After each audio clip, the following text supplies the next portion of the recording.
It's the Bennington Show, and that's REM, part of Gail and Bennington's, what is it, first album? First song off the debut album. Do you know what's strange about this is how many of these things are the definitive sound of the band? Yeah, that is the REM sound. Boom. We had the same thing with U2. I felt like that song could come out now and it would sound just like a U2 song. Well, you know, when we did the LA GPS and Jack Holtzman said, start it with Break On Through, I'm like, that's another one. It's a definitive sound of a band. I should also say that this song goes out to a buddy of mine who suggested this song. Chris, you want to guess who it is? I'm going to guess Kashmir. Come on. No, not Let's just let's try to have an actual guess. Oh. All right, Joe, what do you think? It was Vito? Come on, dude. I can't do a show with guys that don't think. Who was it? Just tell us. It was Fez. Really? Fez texted me last night and said, I've been really enjoying first song debut album week. Let me give you a suggestion for my pick. So it wasn't just people that are sitting in front of us right now? No, it was, I would have just said that person. I believe REM was one of the handful of shows Fez went to. I know that he went to Duran Duran, Tom Petty, and I believe REM. I did not know Duran Duran, but I knew that he liked REM and Tom Petty at one time. He also saw Paul Simon. Oh, that's cool. During the Graceland tour, I believe. Nice. No, never was his idea, but then that becomes his band. It's like, hey, I saw him. That's my band. That's all it takes. Well, that's a good call. It was. Because it's a perfect call. That song is fairly, definitive of that sound. I can't believe it wasn't Vito or Kashmir, two people that we're looking at right now. Was it this Cup of Pens? Cup of Pens, was it? I did the Bonfire show yesterday. Yes. I do Opie's show today. It's Vic Henley and Jim Norton. And they're just nailing lines one after another. Boy. And then my gang is like, Vito? I mean, try to listen to one of those shows where someone goes like this for any answer.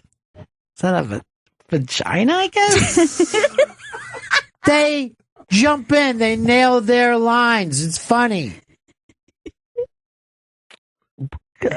Like tiny bottle of water that's there? Is that the answer? No, it's not the tiny bottle of water. And Stanley's no better. No. Let's be honest.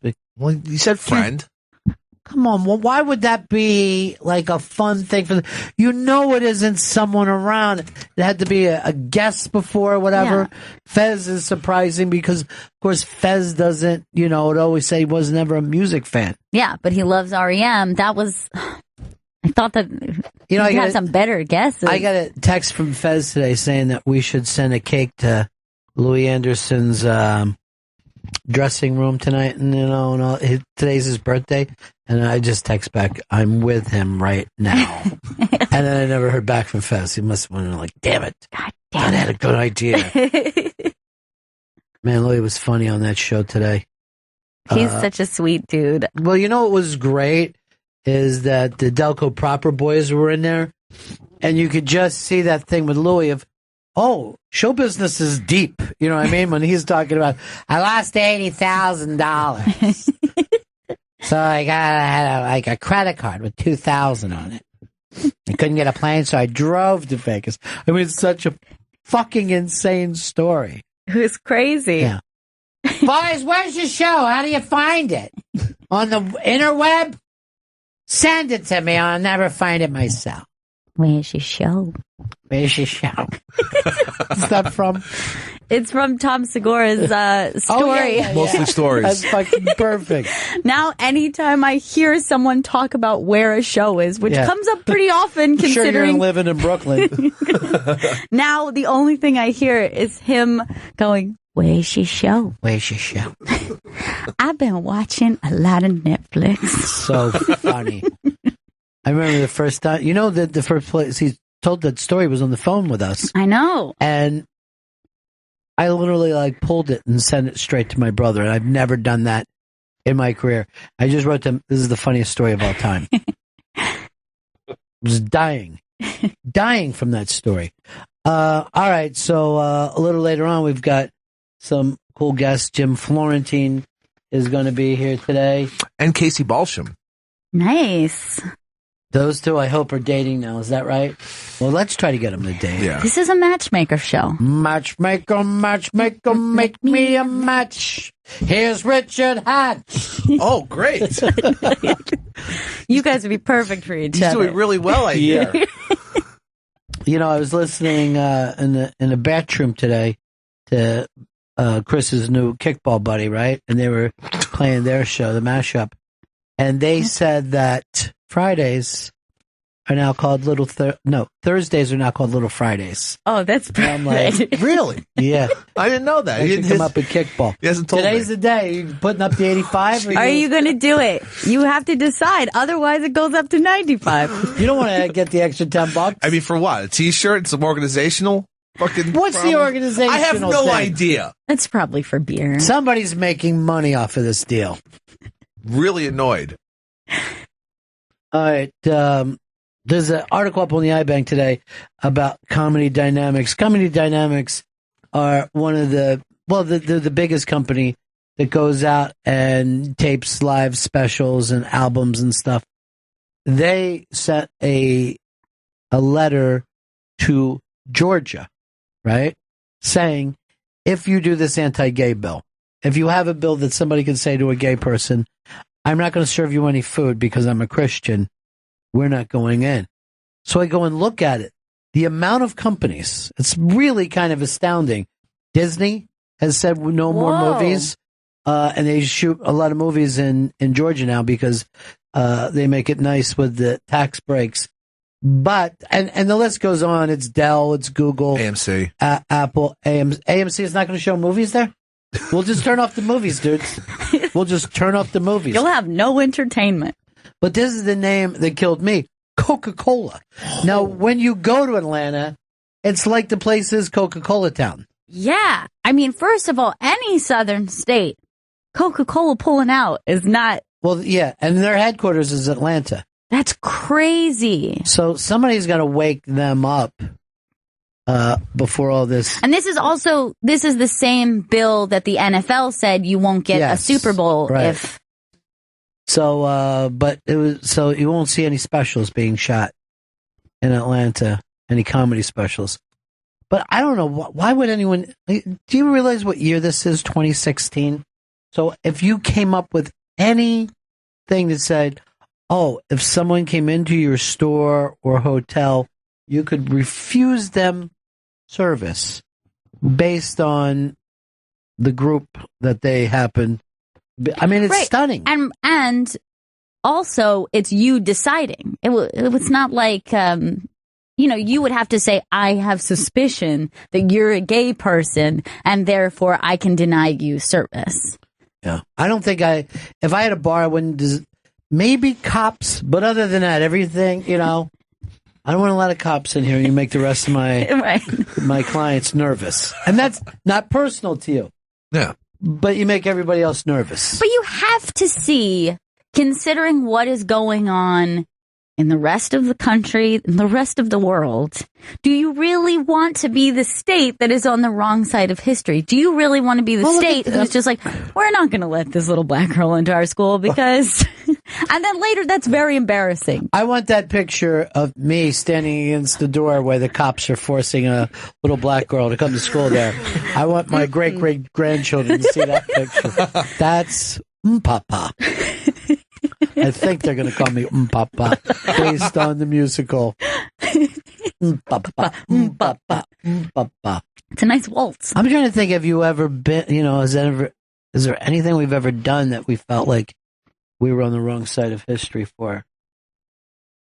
I mean, when I was a little kid, I was raised, to be, not by my parents, but by my neighborhood to be racist, probably sexist, definitely homophobic. But then you grow out of that. Right. I know for me, the thing that was very strange is as a kid, when I was in elementary school, and I was being taught about the Civil War, they would say us as in the South. Like, we won that battle. And I remember even as a kid being like, I don't think that we should be associated with, like, we should be on the winning team here.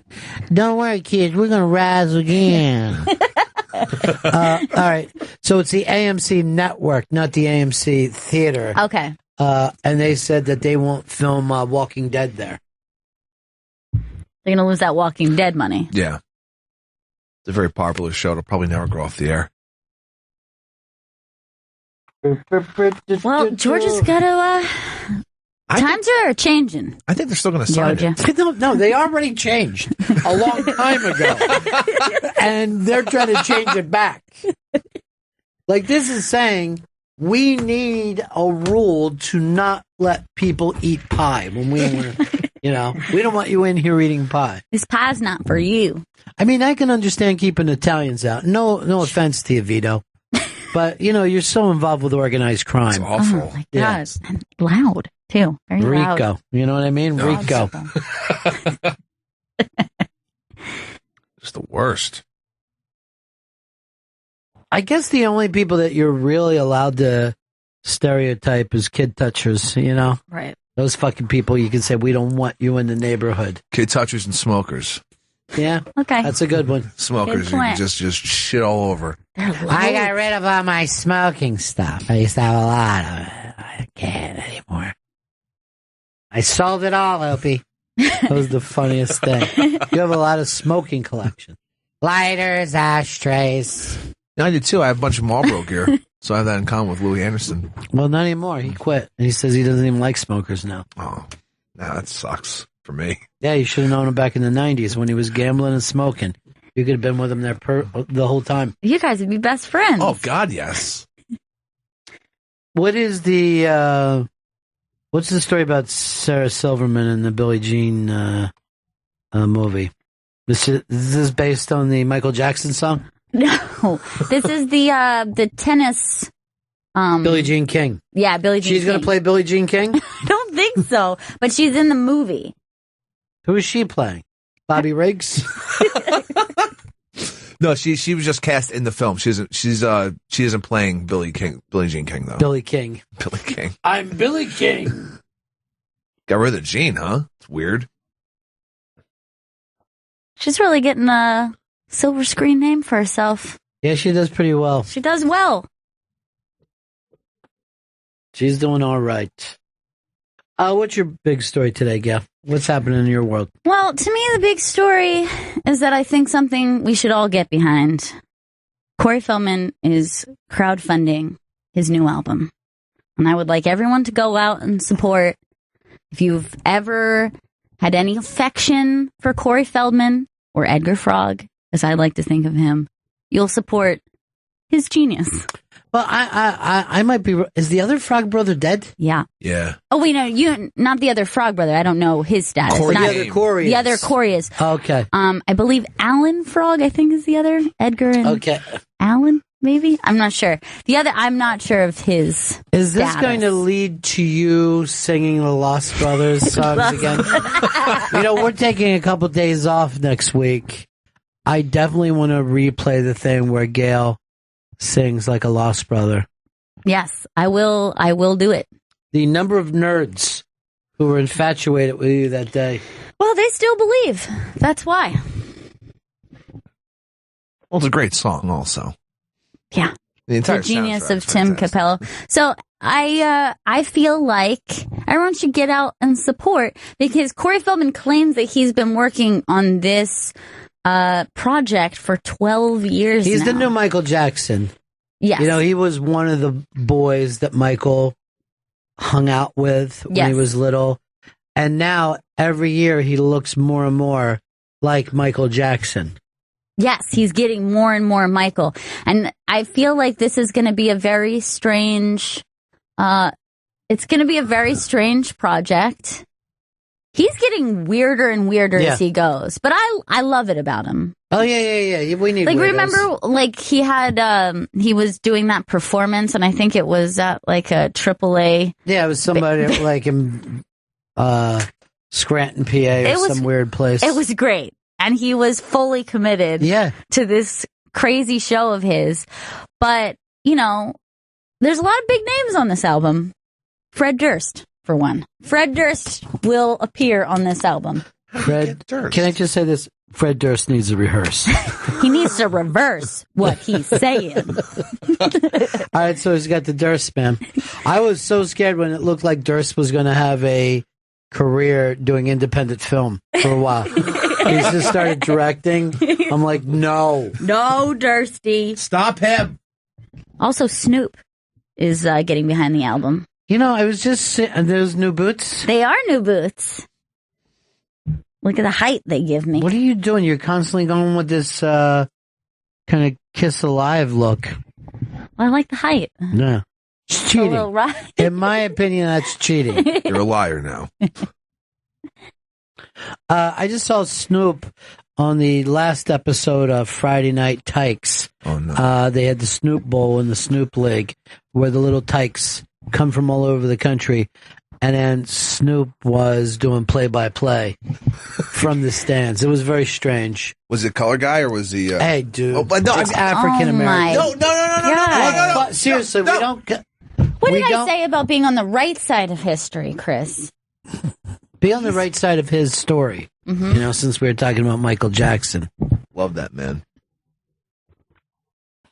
Who would use the word colored? Why did you say colored? Color commentary, I meant. Not like no. You said colored. It's for children. They're not going to be colored commentary. It's just going to be a man saying someone fucking tackled someone.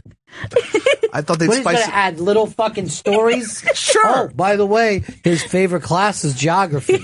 These are kids. I'd love to learn those fun facts. They're about to start a new Friday Night Tykes, Western PA. And those people are all, you know, everyone acts like Texas is crazy, but Western PA and Ohio are sick about football. I mean, they're crazy people when it comes to little kids playing football. That's all they want them to do. Well, it seems strange because it's already weird enough that we idolize younger men the way that we do, but now it's actually children taking it that seriously and intensely. You got to catch them while they're young, my friend. You know, you got to find out who's got what. And that one kid, number 6 for the Outlaws. Damn. The Outlaws are still in it? The Outlaws have moved on to be a national team. They're shit. not just a Texas team. They play in Snoop's league. Why, if you act like you care about this, are you 9 episodes behind everybody else? I'm about to go into Western PA. You haven't even started San Antonio yet. I mean, you fucking act like, oh, I want to be in, you know, I care about sports. I do. Really care about it. Get involved in the Tyco League. It's Tyco football. You're supposed to be the momager of that team. Part manager, part mom. Momager. She's everything to us. There's nothing she can't do. How's her snacks? Does she have look, her day? vagina?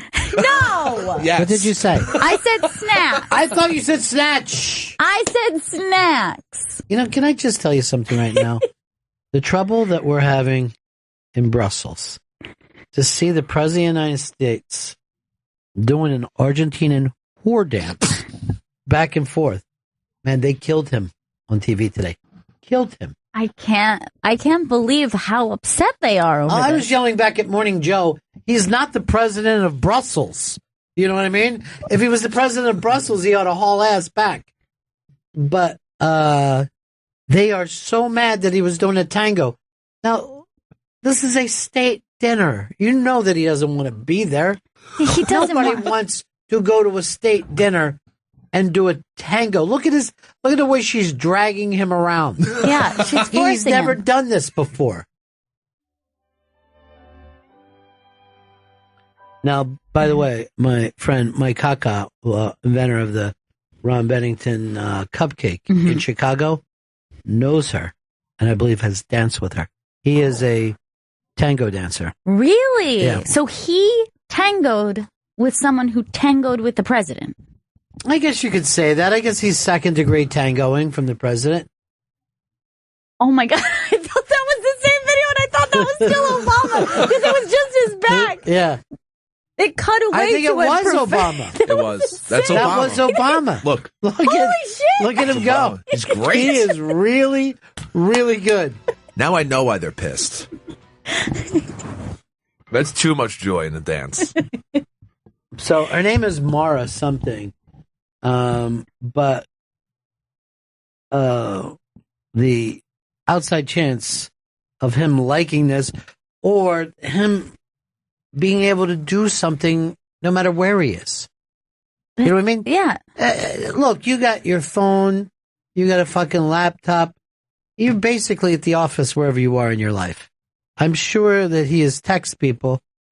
And he did a statement from there. Keep looking for the terrorists. You guys on this? I mean, what do you want him to do? Go out there and try to fucking see if he can find the other black glove? I don't know what he's supposed to do. It doesn't make sense. And people pointing fingers. I'm sure since the attacks on Brussels, we have all done some things. Laughed about something, done something silly. I don't know. Why would you focus on the fact that, and also, every day there's a murder somewhere. So if you're like, oh, I'm going to a movie on the day of that murder. Also, there's attacks every day in countries that we don't care about, to people we don't care about. Non-whites. Yeah, so that would be, if we went by this idea, we could never dance, we could never joke around, we could never go to a ball game. Yeah, nothing. We couldn't do anything. Nothing. But I do like whenever somebody gets called inappropriate. It's always fucking funny to me. You know? I think you have to do it in front of the person to truly be inappropriate. I think you have to try to walk into a wedding without a shirt on. You know, before you get to be said, that's inappropriate. I don't know how you could do something inappropriate. Obama attacks the dance floor, says Drudge. It's a giant picture of him dancing. But all the news was the same way. They were furious. Hey, is this Jackie in Monterey? Because this screen's a little weird. Jackie, Yeah, it's Jackie. I just finished a documentary called No Cameras Allowed, and I wondered if you'd seen it. No Cameras Allowed? I haven't seen it. I've never even heard of it. No. It's like a real life, Almost Famous kind of. This college kid did it, and it's really good. What's it about? It's about this kid that goes and sneaks into like concerts, and he just gets into like Coachella and all these things, and then a band finally invites him to go on the road with him, and it's really, really good. Seems like a setup, though. You know, it has you written all over it. Catfished. All right, I'm going to definitely watch it. I'm going to watch this. It's called Catfish? Yeah. It's Catfish the movie. Again? No Cameras Allowed. That's better than Catfish, the fake TV show. Oh, much better. No, you'll love it. All right, I'm going to look for it. Thank you, darling. Okay, all right, Peace. Bye. Speaking of rock, look who it is. It's Hard Rock Johnny. Jenny. Bennington's. Hey, Jenny. What's up, Jenny? You know, Jenny. No matter what happens. Hey, Jenny.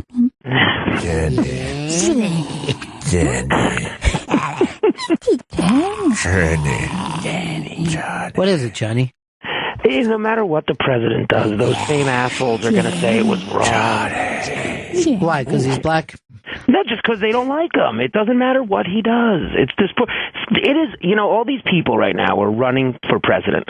They are all going to say they hate it 6 months into it when the rest of everyone who's not for them fucking hates them. It's the worst job ever. It is a terrible job.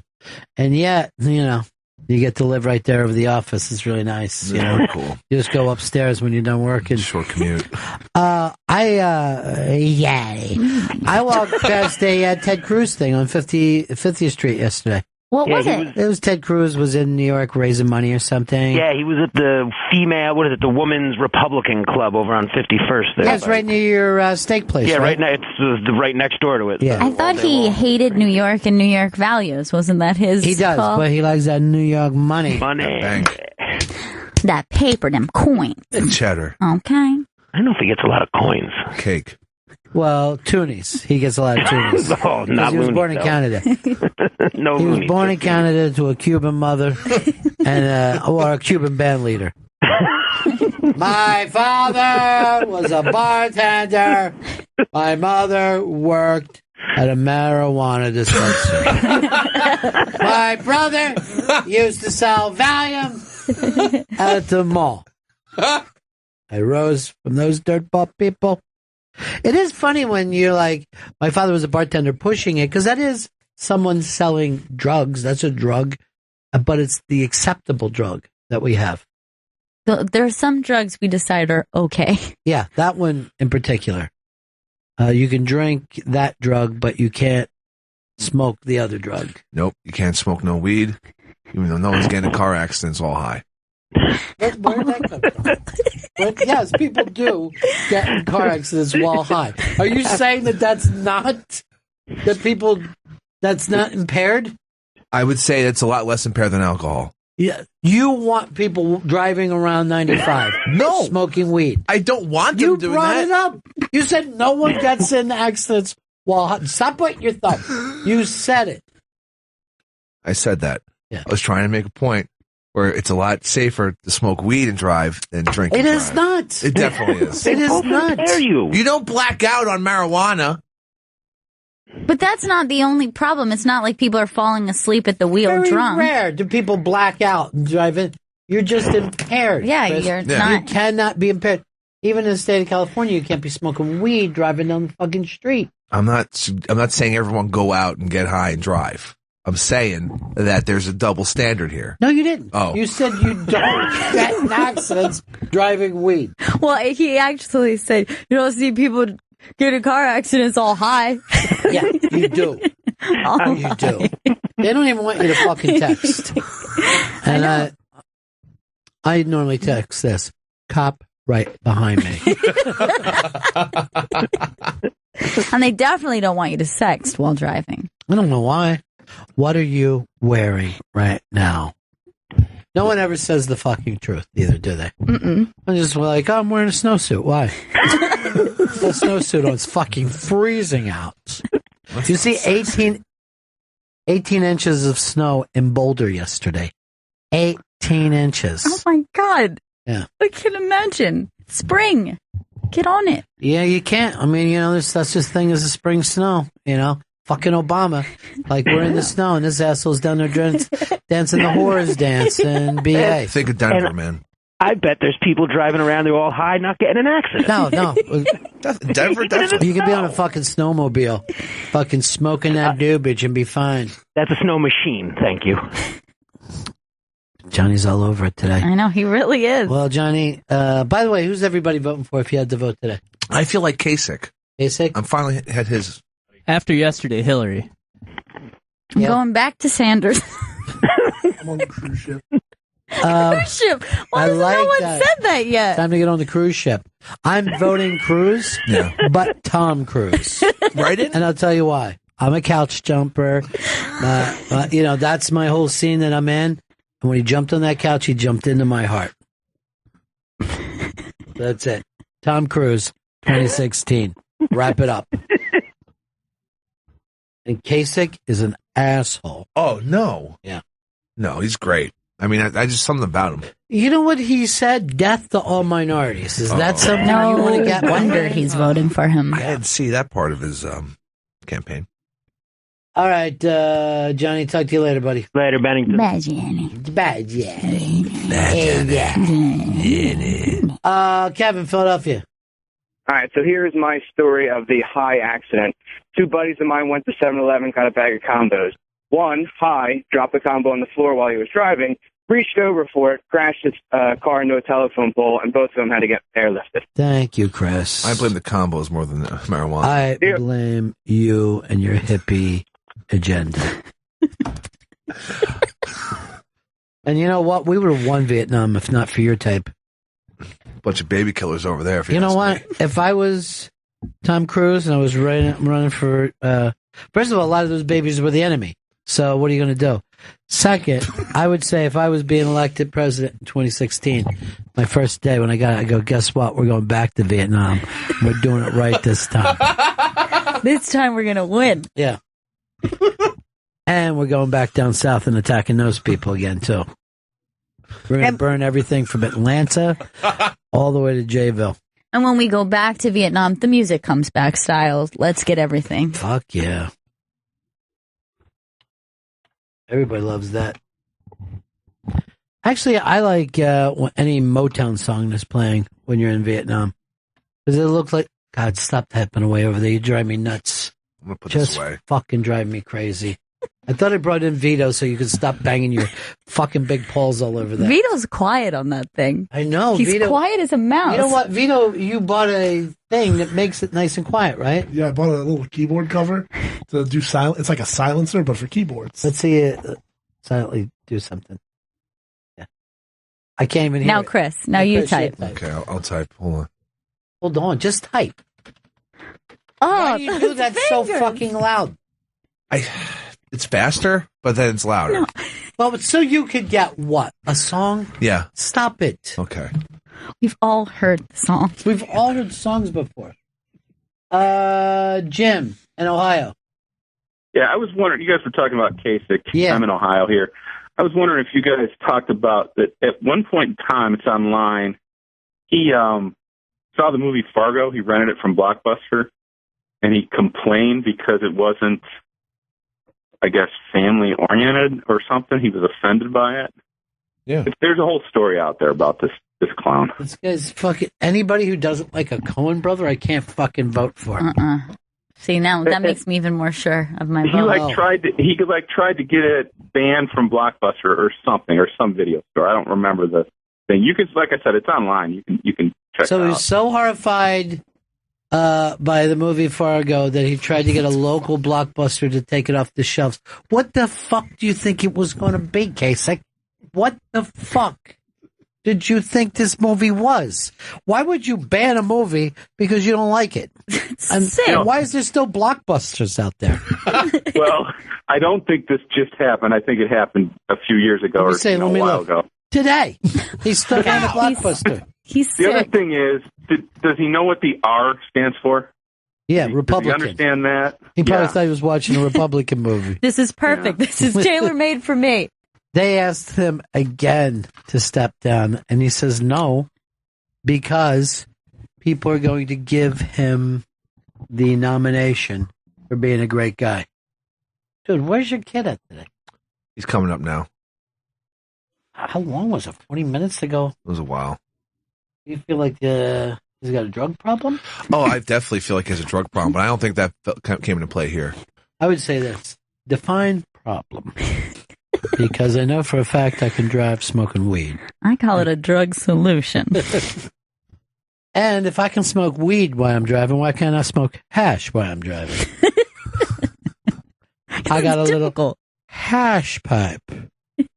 You got your ass wipe.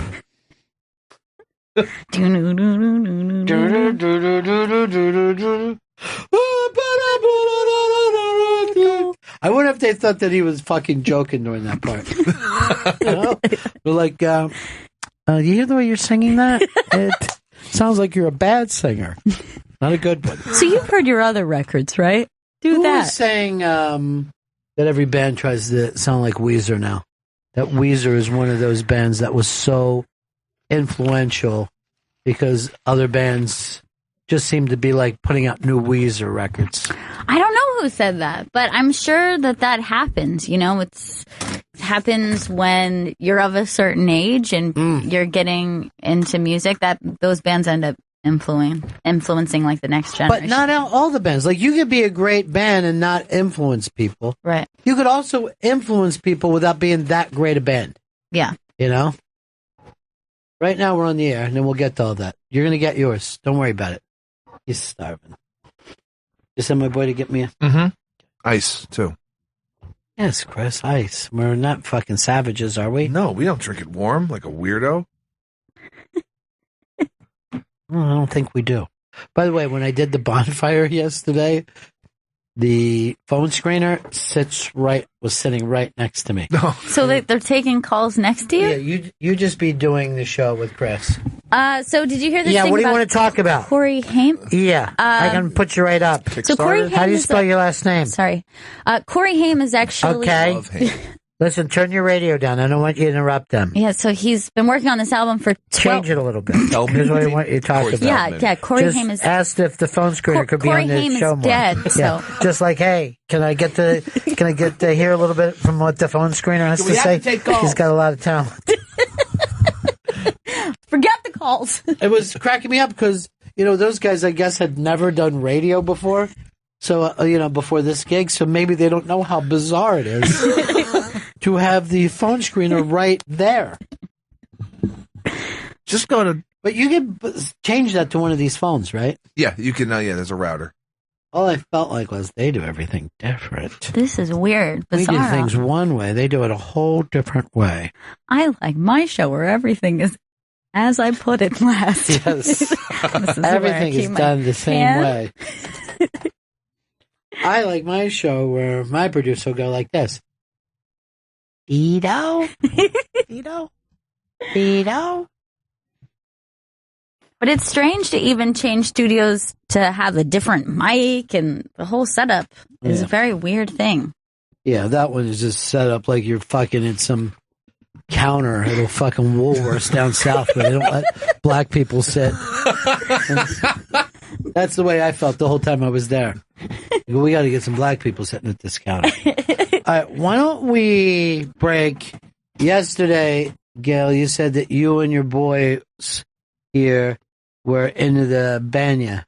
You restarted the Banya argument. That's right. Why? Seinfeld came out. That thing had to be 25 years ago, or at least 20 years ago.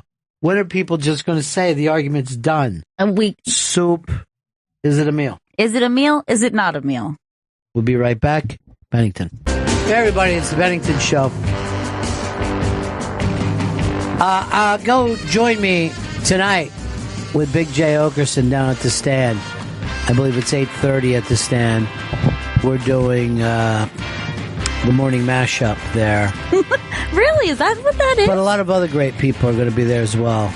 It's Seth Herzog, Pete Lee, Emily Tarver. I'd like to even mash up with some of those people instead of Big J. See, it feels like you did just mash up last night.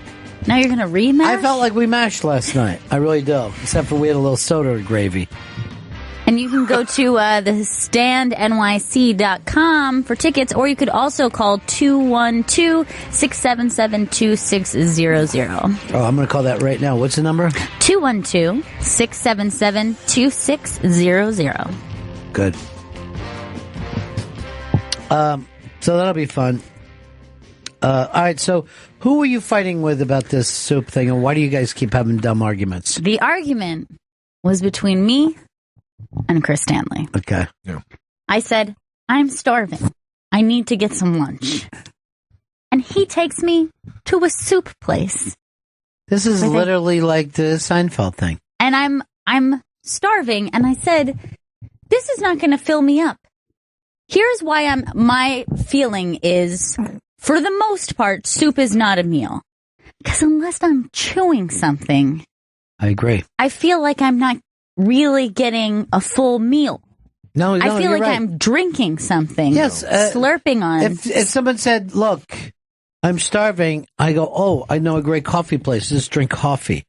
No. I mean, I guess you can fill up on a beverage, but that doesn't make it a meal. Do you want to? Now, I will say, yeah, are there bisques out there? Certain cream-based soups that come in a bowl of bread that will fill you up? Yes. But if you're talking about a chicken noodle, you're talking about a puree? Well, this is why. What's wrong with the puree? Here's why it's not a meal. You can drink it in a cup, right? Yes. Now, you ever hear of cup of fish or cup of meat? No. Or cup of chicken? But. No, you don't have to but. You just leave it at no, and then drop the mic and step off. If you're talking about you just got your mind changed. Broth or a puree, I'm not going to be filled. First of all, I'm going to get bored. Yeah, but it's the same flavor over and over. Like a pureed soup, like if you're talking about it like a pumpkin puree, a pea soup. Some people like one flavor. First of all, the pureed soups. Name a meal that is just one flavor. No one eats just steak. You have a side. If you're like, crackers are your side for your soups. that's not a side. A cracker is a fucking It's like snack. yeah. It's a snack thing. A cracker wouldn't come with a real meal. Let me tell you something, Chris. Yeah. If you went to someone's house and they said, "What are you having tonight?" and they're like chicken, you wouldn't expect just to get chicken from them. You know what I mean? You'd be That's all like, they say. Excuse me, is this a meal or just one fucking thing? Look, I'd be confused, but I wouldn't say. I'd be like, all right, thank you for the chicken. I guess I'll just eat the chicken. No, I wouldn't say you're thank saying- you for anything. That's like saying thank you for waterboarding me. I guess waterboarding is a meal to him. No, God, no. Look, all right, look. You got you're acting like I was taking you to a place that's just broth only, but there's stuff inside the broth. Like, let's say chicken noodles. All right, there's chicken and there's noodles inside the broth, so it's not just one thing. You get the texture of noodle. You get some goddamn chicken. No. First off, I had to get the heaviest soup, and I had to eat multiple pieces of bread, which at this point, I feel like Sorry. I've eaten bread for lunch. I've eaten Why bread are you, and sauce first of all, for two lunch. things. Why are you going out with a scumbag for lunch? You must be having an My affair. coworker. No, the only way that you go to have lunch with someone is if you're having an affair. That's the only reason to go to lunch with another person. What time was this? I'd say what, like 5 or something, 4:30. It was like 4 Can't remember. post show. Yeah, right around there. I was with you guys. We were smoking. Did you just slip out and go eat soup? This was the other day. Oh, okay. So Yeah, it wasn't this yesterday. it wasn't I feel yesterday. better about that. There wasn't a secret soup without you. No, believe me, I'd go like this. Oh, by all means, go have soup. I would have invited you. But please, Why Ron, would come you have two soup. go have appetizers together? I'll wait for a meal. Well, yeah. I mean, even when you're in a restaurant, the soup comes before the meal.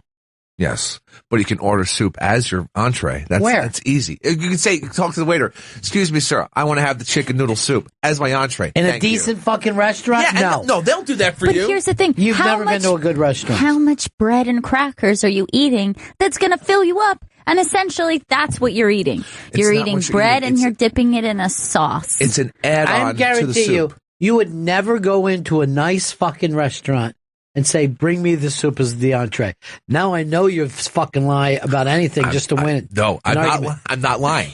I am not goddamn lying. You'll be escorted out The in any next- fucking Midtown restaurant. The next time we're all out for a nice dinner, Yeah. you order a bowl of soup then. Oh, yeah. As we're all enjoying Yeah. steaks. I will. You know, I could soup's a meal, and I'll be satisfied, and I'll be happy with my choice. You're being fucking held to this, dude. Fine, You're being fine. held. The next place is going to be really nice. Yeah. Good. It'll be a really nice soup then. If they even have it, they'll be like this. I'm sorry, we don't have any soup or a Well, restaurant. then, guys, we need to leave. You want to go to a fucking soup kitchen. Exactly. Soup kitchens. They're serving dinners to people all No, day they're long. not. Yeah. They're serving soup to Yeah, people. and that's their dinner. That's what's giving them their nutrients for the day. No, you don't get nutrients for the day at dinner. That's a lunch thing that you're talking about. And yes, soup is something you have at lunch. Now, I know what some people are going to say. They're going to say the Vietnamese pho, the big bowl of soup. But here's the thing. You have to eat a bucket of it to get full. They bring a massive amount. It's cheating. Fuck Charlie and whatever they're trying to give us as food. All right, let's go around. Joey? Soup is not a meal. Thank you. Bullshit. I am glad to see this team lining up against this lying cocksucker. And guess what? I'm not lying. You don't even mean it. Yes, You I do. don't mean it at all. You're saying it No. just to be that fucking dude. Look, soups, chowders, bisques, they're all a goddamn meal. It's specifically a soup. I mean, the chowders and the bisques, yeah, you get a little extra with that. And a puree's definitely a meal. Puree is the most boring soup. To me, that's baby food. That's hot baby food. Hey, look, When it's a puree, I like the taste. Brussels let me sprout. explain No. the Seinfeld Banyan thing, right? Banyan knew that by ordering soup, he would just get more Jerry time. Exactly. That's the it. point. Yeah, Bane's a scumbag. He was doing it out of spite. He was purposefully ordering something that's not really a meal to keep getting more Right. time. And now, in the case of that, I'm like, well, I'm on Jerry's side because he took him out for a meal. And it's not fucking Jerry's fault that he didn't order a meal. Right. Right? If he just sat there and talked to Jerry about comedy, fuck you, that's still a meal. Jerry was being a scumbag. How was he being a scumbag? It's You just- took this fucking loser out. He was always a You know different how man, none of yeah. your friends will have anything to do with you, right? Oh, yeah. So you're the fucking Banyan of our group. You're so Banyan. I love Mendy's. Except for your feelings on soup, of course. Oh, yeah. Brian. Soup's a meal. But personality. Brian. Hey, what's up? What's up? Is chili a soup or is chili? Well, chili is a chili. Yeah, Chili's chili. Well, why is it on everybody's list of soups? Who's fucking making the soup list? I never saw that on the best. You know I what? never saw like a list of best soups and then have chili on there. Chili's Chili's a actually a chili. meal. It's all Yeah. over the South. Yeah. Now, if we were saying he took me out for chili, is that a meal? Oh, obviously. Yeah. Sure. It's very hearty. Yeah, and you're having meat. Yeah, it's more meat and beans. Too many beans. I'm not the biggest fan of chili. You don't like a bean? How do you not There's too many beans. How do you Oh, not God. like? Like I could take it or leave it. Like, oh, there's some chili. You know what? That's Then not don't re- even touch it. You're not taking it at all. Let's go over here to Rich in Florida. Hey, buddy. Hey, is gumbo a soup? Gumbo's a soup. Yeah, but Here's that the has thing. nothing to do with this Gumbo's a meal. discussion. We're not saying what's Gumbo a soup and is what not isn't. Go look at a picture of gumbo and then look at a picture of soup. It's a meal, though. Well, gumbo is like seafood. So in that It's a seafood case, soup. Yeah, there's plenty of dishes out there that it's like Wait. seafood and then it comes in a broth. here's the other thing, Chris. That's a disgusting Just soup because right there. let me tell, if you have turkey and potatoes, right? Yeah. And you pour gravy over it, Yeah. are you now considering that a soup? Because that's basically what gumbo is, a gravy surrounding the actual food. See, I have an image of gumbo here and an image of soup up here. I find it I'm equally saying something. appetizing. You're fucking giving me a reason to be for gun control. Because if I had a gun, I'd be fucking opening fire right now. Can I ask you a question, Chris? Yeah. That picture on the right, Yes, the picture of the soup. soup. Look at that. Yeah. You call that a meal? It looks delicious. Yeah, and I would be happy with that. That's not a here's your meal, dinner. though. Here's your You dinner. would Thank you, not sir. get full. A milkshake is thicker, and that's not a meal. And what you're looking at is a bad, shitty milkshake that's melted. Oh, no. The savory milkshake. And I guarantee if you ordered that out, you would eat an entire loaf of bread along with it. And that's what you're filling up on. You're filling up on the bread. You want to sop? You want to sop it up? Making me crazy. I'm going crazy right now because I know you don't believe it. Yes, I do. You're just trying to get Mike time. Vito, soup. You're a big eater, right? I love eating. If Chris Stanley said, I'm taking you out for a meal, and you got that thing on the right that he is so proud of. It looks that great. Fucking soup that looks like someone melted a banana. Would you consider that a meal? No, and I'd expect him to take me out for more food an hour later when I got home. Chill out, Banya. All right. Look. He is right. That's insane. No, you got your meal. You got your soup. Who are you, Baskets, ordering the fucking carrots? I haven't watched it. You're Why aren't you watching it? Basket. I'm binge watching it over the video. I was with Christine Baskets this morning. Yeah, it's a good episode tonight. She starts to deal with her diabetes, so should be good. I don't know about Martha. Martha might not be back next season. Oh, hi, Mrs. Baskets. Was that Martha, or did someone step on a cat toy? Did you say I wasn't going to be back next season? That sounds like Martha. Did somebody leave the door open and the wind is blowing it back and forth? No, it's just me, Mrs. Basket. That's actually a pretty good impression. My Louis Anderson's terrible. Ron, everybody likes your Unmasked show. Do you know that? No, not for me. Don't say that. Because I said they like it for you. No, not at all. He's the best. He's He so is sweet. so sweet. So sweet. And Roland goes and gives him a big piece of chocolate cake when you know the man is dealing with something. Come on. And I'm like, oh, let's bring Ron on a fucking rail then. Let's just, No. you know what I mean? Let's make it difficult for everyone. No. And then he just given him cake at Fox 5. I was watching on my way in. I would have got him a birthday soup. That's your way of annoying us? I'm not Again? trying to annoy you guys. This is what I believe.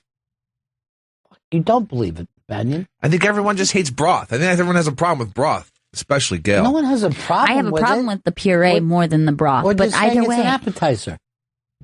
You know what I mean? I like an iced tea, but I don't think that it's a fucking meal. Doesn't mean I hate iced tea. Well, there aren't noodles and meats in the iced tea or vegetables. Well, there are in mine, Chris. Tommy in Maryland. that's how he takes it. know that. Hey, Hey, buddy.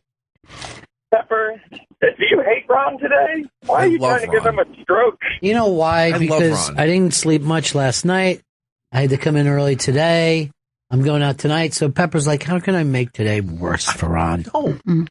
I agree. He hasn't even set up. This is what he hasn't even given us one example that could change one of. There's a jury of 4 right here, Gawker, and we're looking at you, and we're leaning on Hogan's side. And you owe us $140 right now. John in Kansas. You know, if Chris loves soup for a meal, he'd love this little buffet style soup and salad place. It's called Sweet Tomato. I've been to Sweet Tomato before. How was the meal? The salad and soup. Yes. It was salad and soup. It's something for ladies, and guys are like, you know what? I'm gonna really start and cut back a little bit. And then you go to the salad bar and you're just fucking putting corn and fucking muffins on it. It's salad bar is the way to go, right, guys? 90% toppings. It says carbing it. It's all crouton. Delicious. Like a good crouton? Love a good crouton. Wish there was just, I eat a box of croutons right now. You ever make your own? No, never. It's easy. It's very, very easy. Yeah? Then you put it right in your soup. And you could call it fucking dinner for all I know. You know what? I would. You could call it Christmas dinner. Come to Thanksgiving, we're having soup. It's a turkey soup. Anyone have a ladle? What do you eat? Right out of the ladle? I have. I saw him eat a fucking sausage breakfast sandwich today in 2 bites. 2 bites. Terrifying. Literally was choking. And then, but it wasn't bothering him. Like he just kept going, even though he was choking himself. You honestly, you make me want to shoot myself in the leg. Look, I was just eating angrily because they'd have what I wanted to order, and this whole fucking breakfast all day shit from McDonald's is a fucking lie. This is what happened to Chris. Not only did he not get what he wanted, but no one called him to see how he would like to change his order. So just as the bag's coming out, Vito's going, oh, and they don't have bacon and biscuit. So I gotta do the same as everyone else. Thanks. And I'm like, he's right there. You can check with him. I got a fucking phone from 6 years ago I'm using. It gets text messages. Everything. You can just contact the stand man. Is that what you call yourself? And no one else calls him that. It's one nickname that never stuck. Because you're giving it to yourself. It you never can't works. give yourself a nickname. Mm-mm. Yeah, so they fucked me over. So I ate that thing as quickly as Who possible. fucked you over? Joe, Jam Band, and Vito. Jam Band did call because Vito knew. Yeah. Oh, Going into it. So then Jam Band, good work. Vito, you're the dick. Well, wouldn't you? I mean, the reason why Jam Band is calling is because, oh, Chris, we don't have what you want. But then Vito takes the phone and is like, no, that's fine. Just get Get him whatever. You know why he said it? He knew he was going to eat whatever in 2 bites.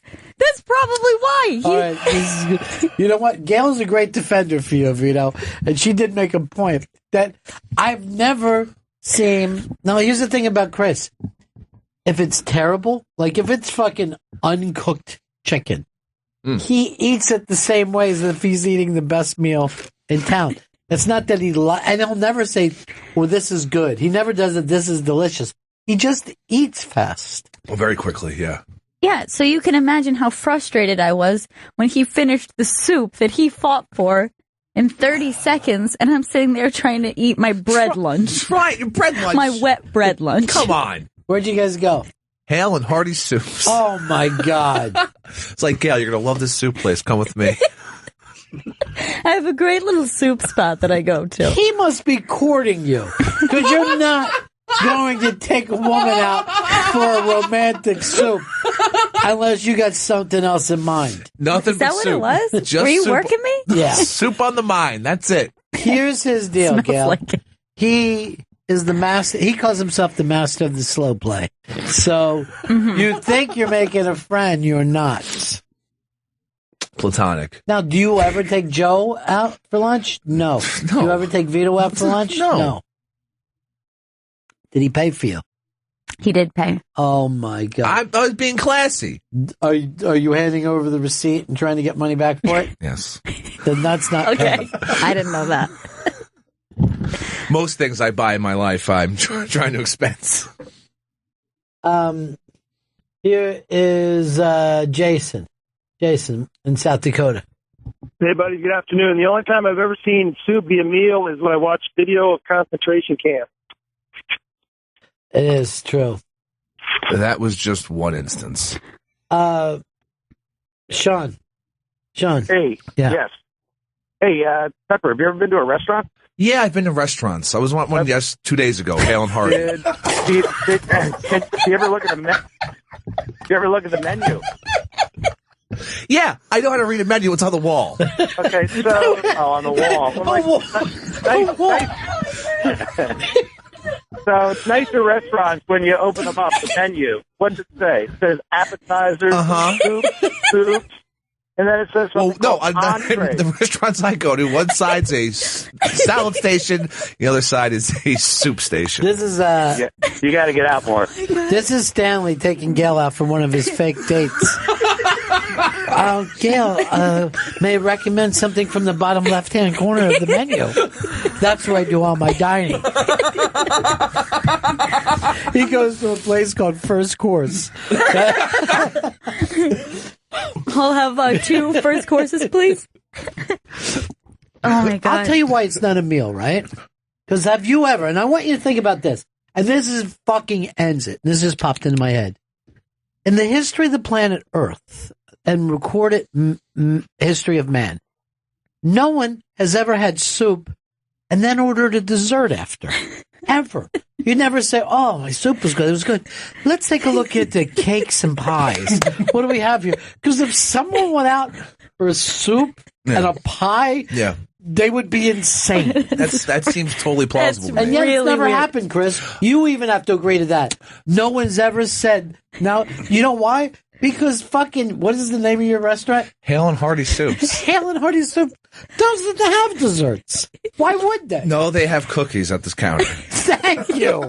And a cookie is not a dessert either. If you get like 3 or 4 of them, that's real dessert.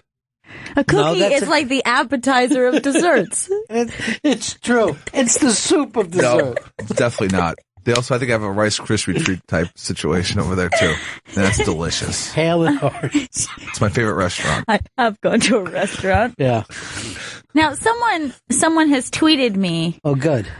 Gumbo served over rice. See, soups can be meals. Yes, I ordered a bisque that had a rice because you need the sustenance. Right. That's why I said chili was a meal, because you put it over rice. It's meat over rice. Yes.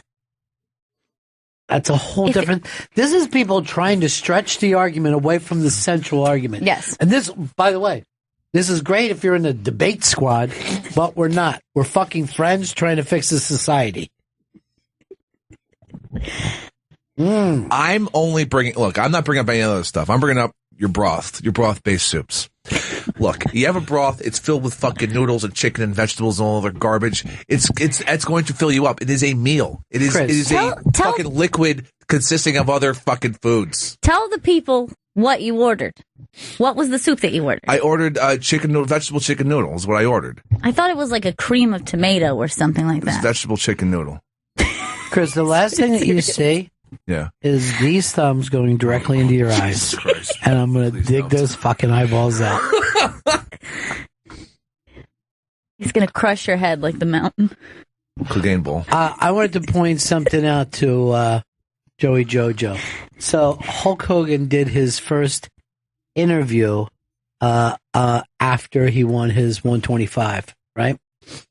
And he was talking about the depression that he got in when his pictures of his dick going into his buddy's wife got around. And he goes, he felt so low. He was like, it was like when I was younger and I went to Minnesota.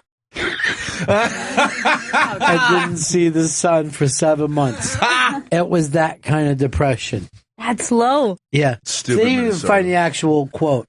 But I was fucking cracking that Joey's home state that he brags about every day was being compared with a sex tape of yours going out on the internet.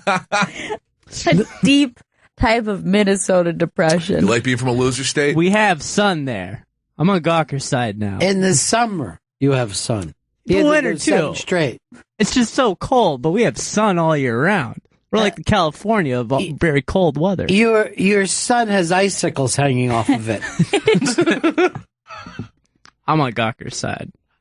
I'm sure you are. I call you Little Gawker. Did you see the Nick Denton thing? It's like, Hogan ain't getting in that money anytime soon. That's for sure. Yeah. He said, we're going to win on appeal. And this wasn't even about his dick anyway. Yeah, he was saying it has more to do with putting it out there so people back off of the tape of him using racist language. I also don't see how you could buy out your buddy so that he wouldn't talk against you. Yeah, that seems totally illegal, I would think. Not in Florida. Everything's They said the judge in Florida was wearing an alligator head on top of her. Just as a hat. Just looking at everybody. And instead of a gavel when he was upset, just snap the jaw shut. Order in the court. Don't make me let go of these snakes. If this courtroom doesn't calm down, I'll just start chucking snakes out there one after another. Oh, I'm sorry, Robert. There's people screaming. Turn off the air conditioner when it's nice and sweaty in here for the trial time.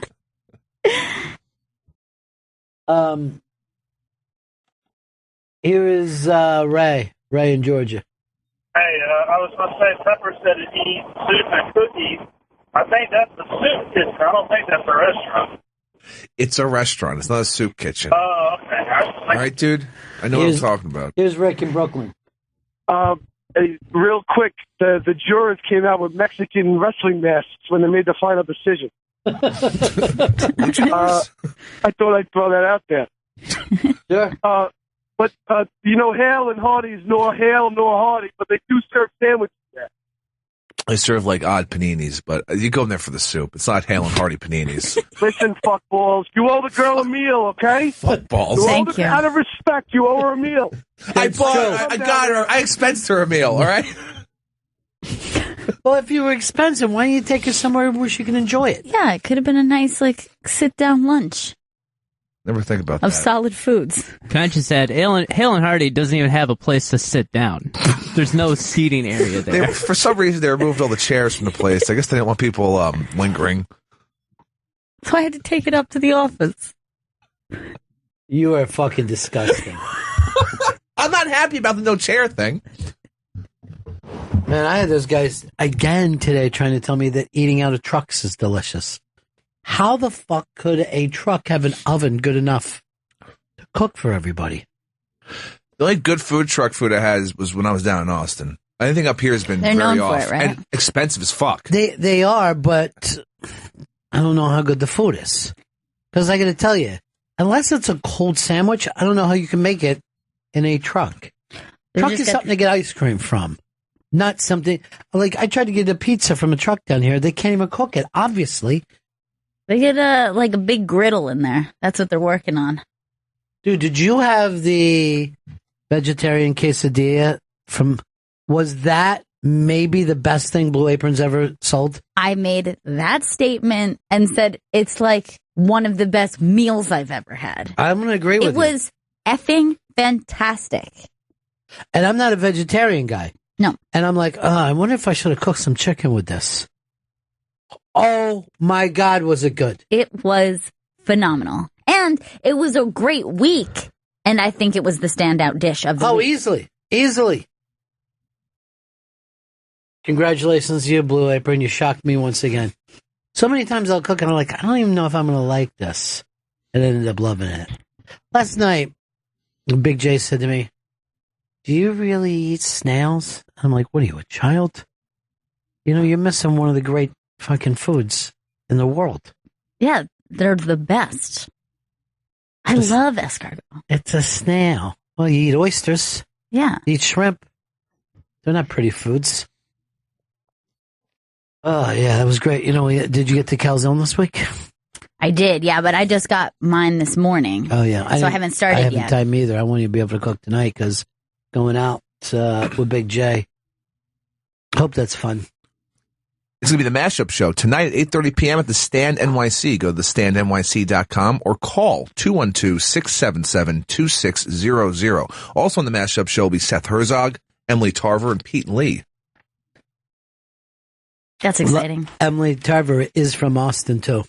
She's Austin's version of the girl next door. Yeah. Where she's kind of quirky but cute and funny. She's got a little accent like that. Yeah.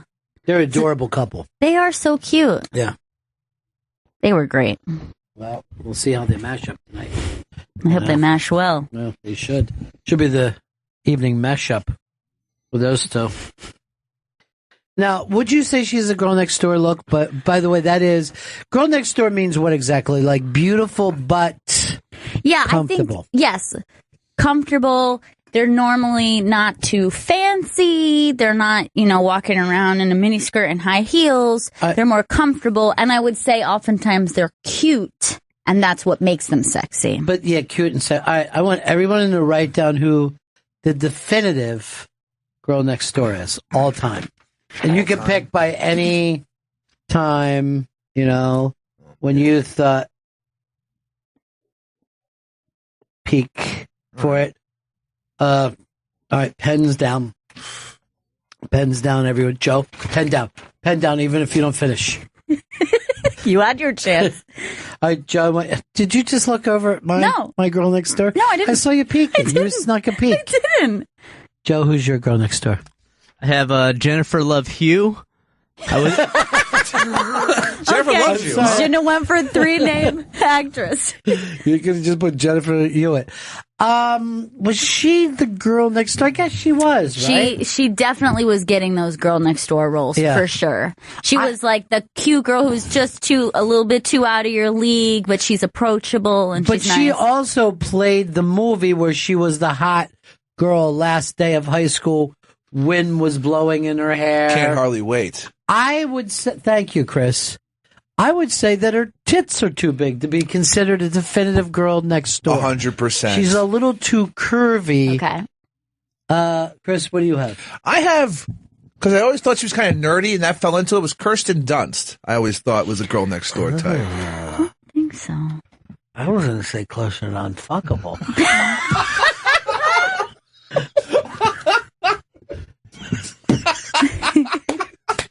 All right, let's go to Vito. I'm going to say Allison Hannigan from the American Pie movies. All right, let's go take a look at her.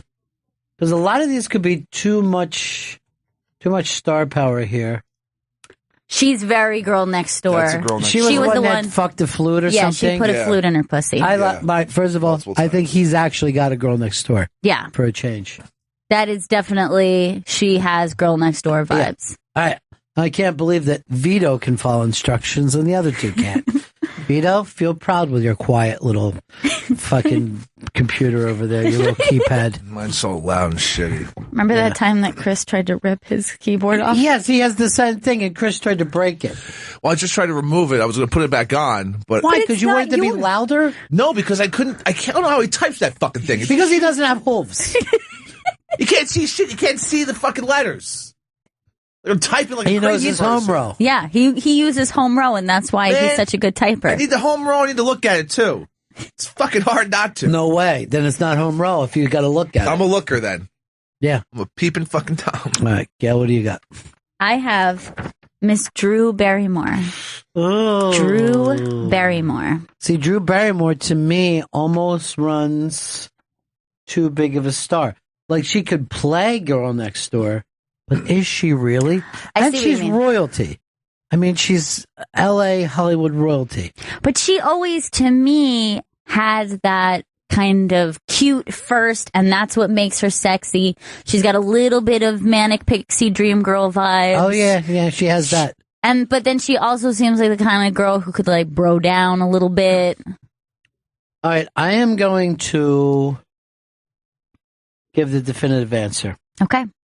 And this person works for Sirius XM, and anytime, any show, it always works. has been the girl next door for 30 years. Miss Martha Quinn. Oh, Martha Quinn. Now, this was the weird thing about Martha Quinn, that people would be like, this might sound weird to you, but I think Martha Quinn. Like, they would say it like it wasn't obvious. And yet 100% of the people always said it through the 80s. Look how cute she is. She is the cutest, and she always was, you know, like that kind of cool chick, but easy to talk to. She always seemed like that. You know what she always seemed like? And this is like your buddy's sister that you weren't supposed to like. Right. Which makes it even a little sexier. Yeah. So sexy. Oh, the way you're saying it. Yeah. Because I know your buddy's only 18, so his little sister's how old? Oh. Let's not talk about that. Gross. I hang out with a lot of kids straight out of high school. And straight out of Compton. 844-ROCK-GOD. 844-ROCK-GOD. Let's, it's okay. Let's take some of these calls. Here's Chris in Phoenix. Chris. Hey, Ronnie. I'm going to go with Zooey Deschanel, man. She's a pretty good girl next door. I think she came into the game that way. Yeah. I don't know whether, I think now she's considered a star. Yeah, that for the same reason she was trying to do the I'm nerdy. I think she's not I'm really. nerdy and I play ukulele. I'm awkward. Yeah. No, probably not. Rock, rock, rock, rock. Remember, Yeah. she was known for that weirdness, but she's incredibly cute. Yeah. And Chris, didn't we see her singing here once? It was like she has like a her band. weird. Like Him and Her, I think it's Him and called. Her, or Him and Zoe. And she was really incredibly sexy. Really, really gorgeous. Cameron, San Francisco. Hey guys. Yeah. Yes. Sarah Silverman, for sure. Sarah's funny because obviously she's stunningly beautiful, but then she also kind of dresses boyish a lot. She's got one of the guys' vibe. Yeah, one of the guys' vibe. She smokes weed, and yet the second she puts on a dress, she's stunning. Yeah. And she's even stunning before she does that. But I'm saying like full out glamorous. You know, but then she'll go up to get her award and act like I was just smoking weed with a bunch of dudes. Yeah. I guess that is kind of a perfect quality of Girl Next Door, is that most of the time they're just like in jeans and a t-shirt. Right. And a hoodie. And then you see them and they're in a, all dolled up and you're like, oh, whoa, wait a second. Whoa. Turns out the girl next door is a total fox. Yeah, that's supposed to be the point. Now, you know how the it girl changes decade by decade? Yeah. Does the girl next door change or does it stay the same? Because I'm going to make the point that I believe that is a traditional role, whether it's the 50s or today. It's somewhat of a conservative look. Right? Yes, I agree that it's a casual look, but like effortlessly cute casual look. And then the emphasis is always on kind of their personalities shine through. All right. Let me go to Tim in Cleveland. Tim. Hey, how's it going? What's up? Not much. It's just to prove your point on that it's a timeless trait. Sally Field's probably the girl next door that comes to mind for me. I think she even did something called that. Like the other day, she just was, I think she had done Stern's show, and she was saying how she was getting pulled by Johnny Carson, and she had to tell him, I'm being put away for a nervous breakdown because she didn't know how to say, I don't want to be with you. And you can't keep you can't keep grabbing my tits. Here's Matt. Matt, what's up? What's up, guys? Yeah. Winona Ryder. Now, I would argue that she's more of the funky hip girl. Yeah, she's kind of too cool to be a girl next door. I think. Too cool for it. I would agree. And that kind of person who had embraced weird darkness. Mike, what's up? Hey, Ronnie, how you doing, buddy? Hey. Becky Benson. Becky Benson, I don't think I know who that is. She lived next door to me all through high school. Oh, yeah, then she definitely is the girl She next door. literally is. She's definitely the girl next door. Here is Buck in Ohio. Hey, Ronnie, I got one for the prize closet. Yeah. Sandra Bullock. I would not say prize closet because I think she's too beautiful. Yeah. She plays the boy next door. But I never, She's hot. I never fell for I it. never buy it whenever she's trying to be just one of the guy's character. I never buy it. She's too attractive.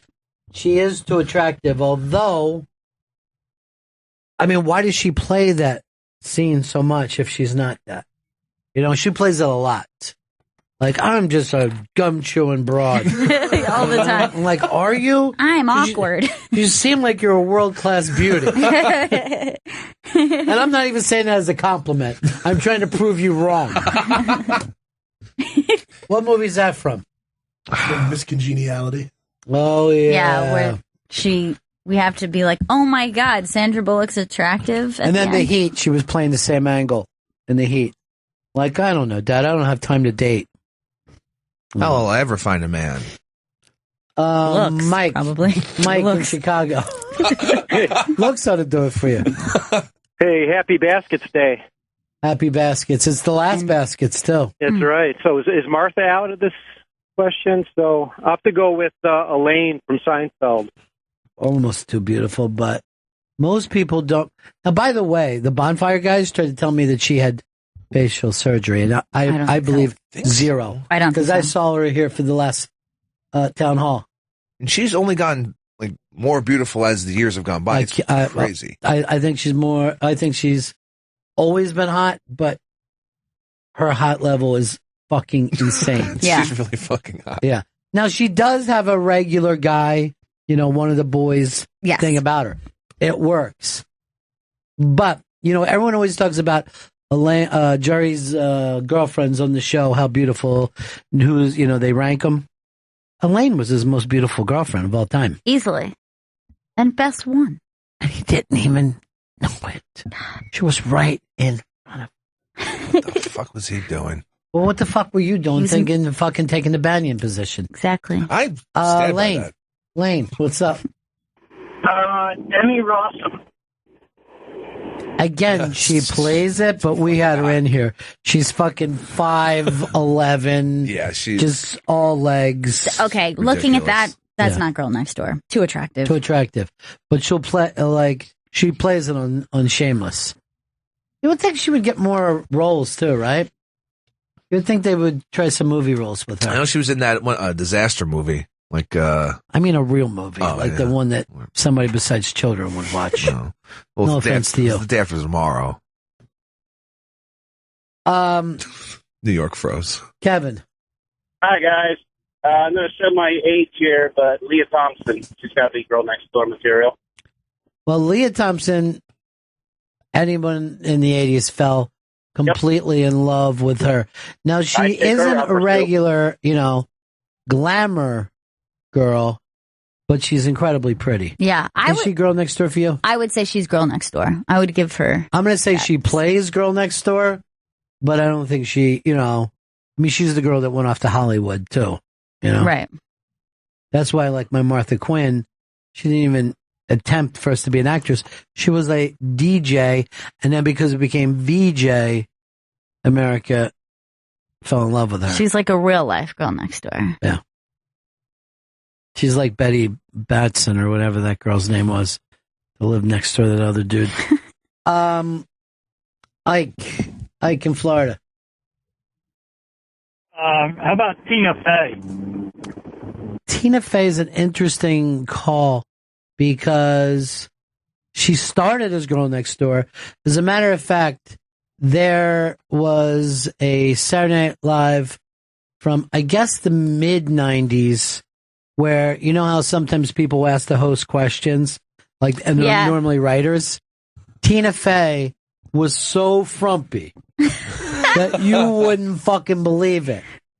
And then she, because you have to stay thinner and, you know, worry about your hair and stuff when you're on TV, she fell into this beauty role. All right, look at her there. Oh my goodness, that's crazy. Holy shit. And look how bad she's dressed.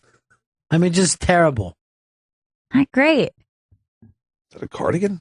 Who knew? She was a total fox. Here's Brandon, New Mexico. Hey, guys. Yeah. Laura Prepon from That 70s Show. Donna. All right, I don't know all the characters, so let's go take a look at her. I see Joey Jojo is... She's the redhead. Yeah. Redheads are normally a girl next door. No, she has black hair, and I don't think that's a girl next door. I think she's too hot. But when she was on that show, I think she was well fit for She's that a tomboy character. These are, it's funny. You're a tougher call than you imagine sometimes. Jessica, Chicago. Hey, so I think you guys are confusing like just one of the guys and Girl Next Door, because you keep saying they're too beautiful, but Girl Next Door girls are supposed to be beautiful. Yeah, they are, but they're not supposed to be glamorous, is what I'm saying. Right. They're not supposed to be very stylish, and, they're kind of homegirls. They have to be down to earth enough to...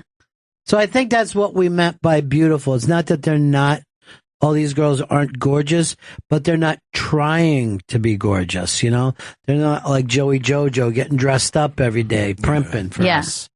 Okay, then my vote is Dawson's Creek Katie Holmes. I mean, she's marrying Tom Cruise. I ain't Girl Next Door, bro. Well, I guess not more currently, but back in the day, like the Laura Prepon. Back in the day, she was exactly Girl Next Door. Was that her on that show? She looks like she's 5 right there in that picture that you She have. looks just a lazy eye in that picture. Yeah. She looks exactly like her daughter. Yeah. Yeah, she really looks so young. I forgot how young she was. Stop pointing at her eye. We all know. She's just obsessed with her also eye. has her head tilted. It's weirded me out looking at that picture. Look, there her eyes are normal good. again. Thank. Keep that one up. I don't know. They're both pointing at... I don't know. That's a weird eye in I that know. picture. First of all, I think you're pointing at the one that is at the weird eye. good point, yeah. The other one is the weird eye. The right eye. The right eye of Katie Holmes was weird. You're weird. It's fucking off, for man. yelling like a goddamn animal.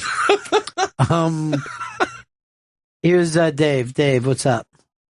Hey guys, hey cousins. I think the perfect girl next door is Rachel McAdams.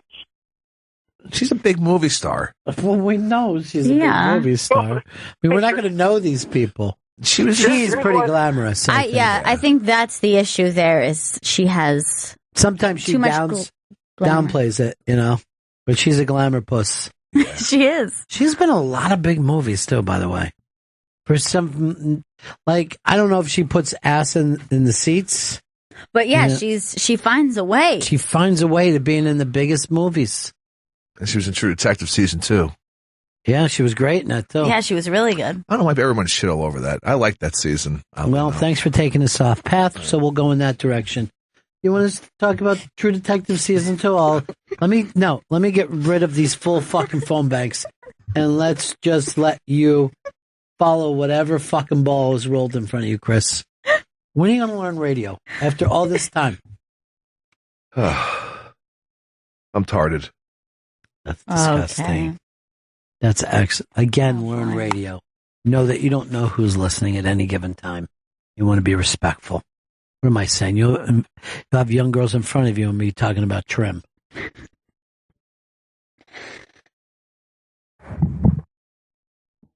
The other day, I'm on an elevator with him, and he's saying out loud, I think one of my nuts is up in my stomach. I'm like, Chris, can we wait till we get down? I just felt an odd sensation, and I thought that might have been it. Lou in Jersey. Hey, $1 million, Randy. Yeah. Perfect Girl Next Door. If you remember that show Blossom, her friend Six. All right, let's take a look. I thought Blossom was supposed to be the girl next door. Yeah, I mean, I think Blossom was kind of like that. I guess Six was as well, kind of. Yeah, they were both girls next door, I guess, but this can't be the best picture of either one of them. Yeah, this is uncomfortable. They look like two unmade beds. There's Six on the left, on the far left there. I think she also had Manic Pixie Dream Girl vibes, too. Look at this whole show. It's just been called The Awkward Years.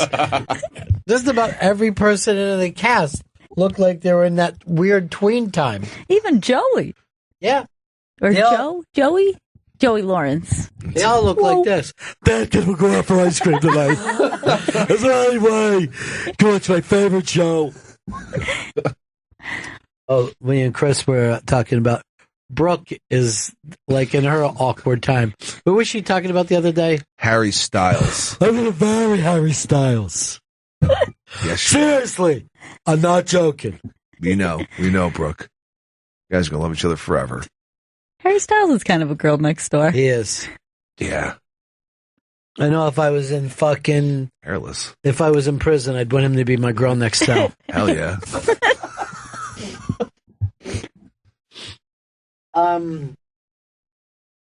Dale in OKC.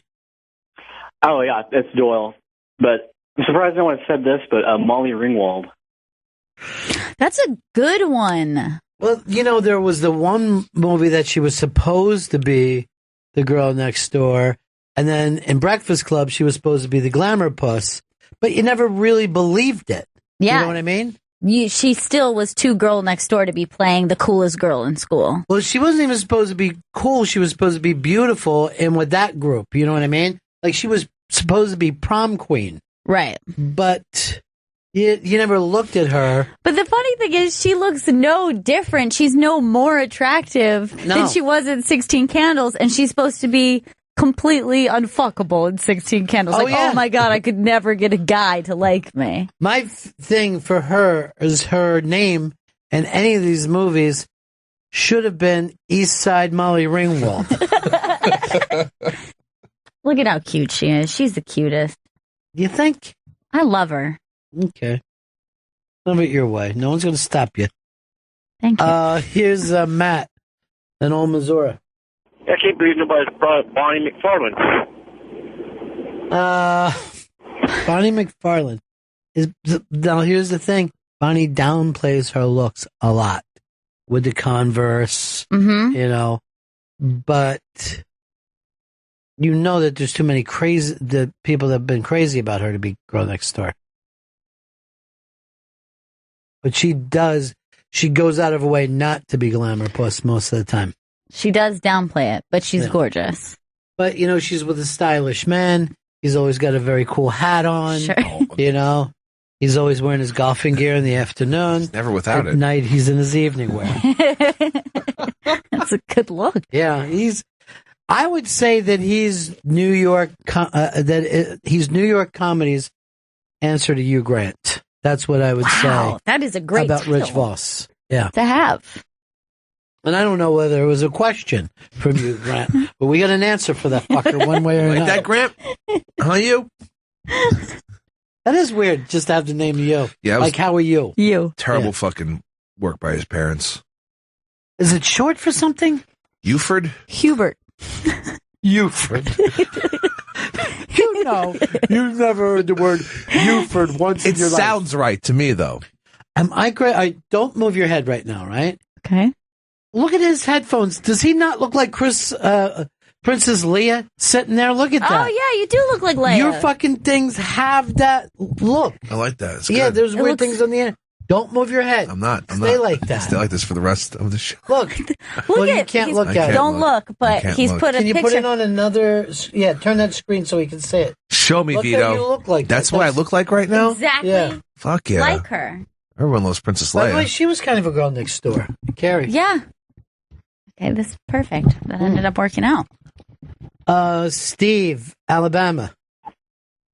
Hey, the prototypical girl next door that I think of is Mary Ann from Gilligan's Island. That's a really good point. That, you know, the ginger was supposed to be the sex symbol, but everybody was like, I know this might sound crazy, but I'd rather bang Mary Ann. You know, thinking that they were being original, but they never were. You know? Only Don't move your head. Shit. Now, by the way, look at the Trump tan on her. Wow, in that she's picture. so tan. Yeah, but it's a Trump tan. That's not real tan. Yeah. She's spray painted. Wish I could see it. Pat, no KC. Ellie Kemper. Another good call. Yeah. That's a great one. Where she's the secretary. Jeremy, what's up? Hey, How about Milana Vaintrub? She's the AT&T girl, Lily. Everybody loves her. Oh, yeah.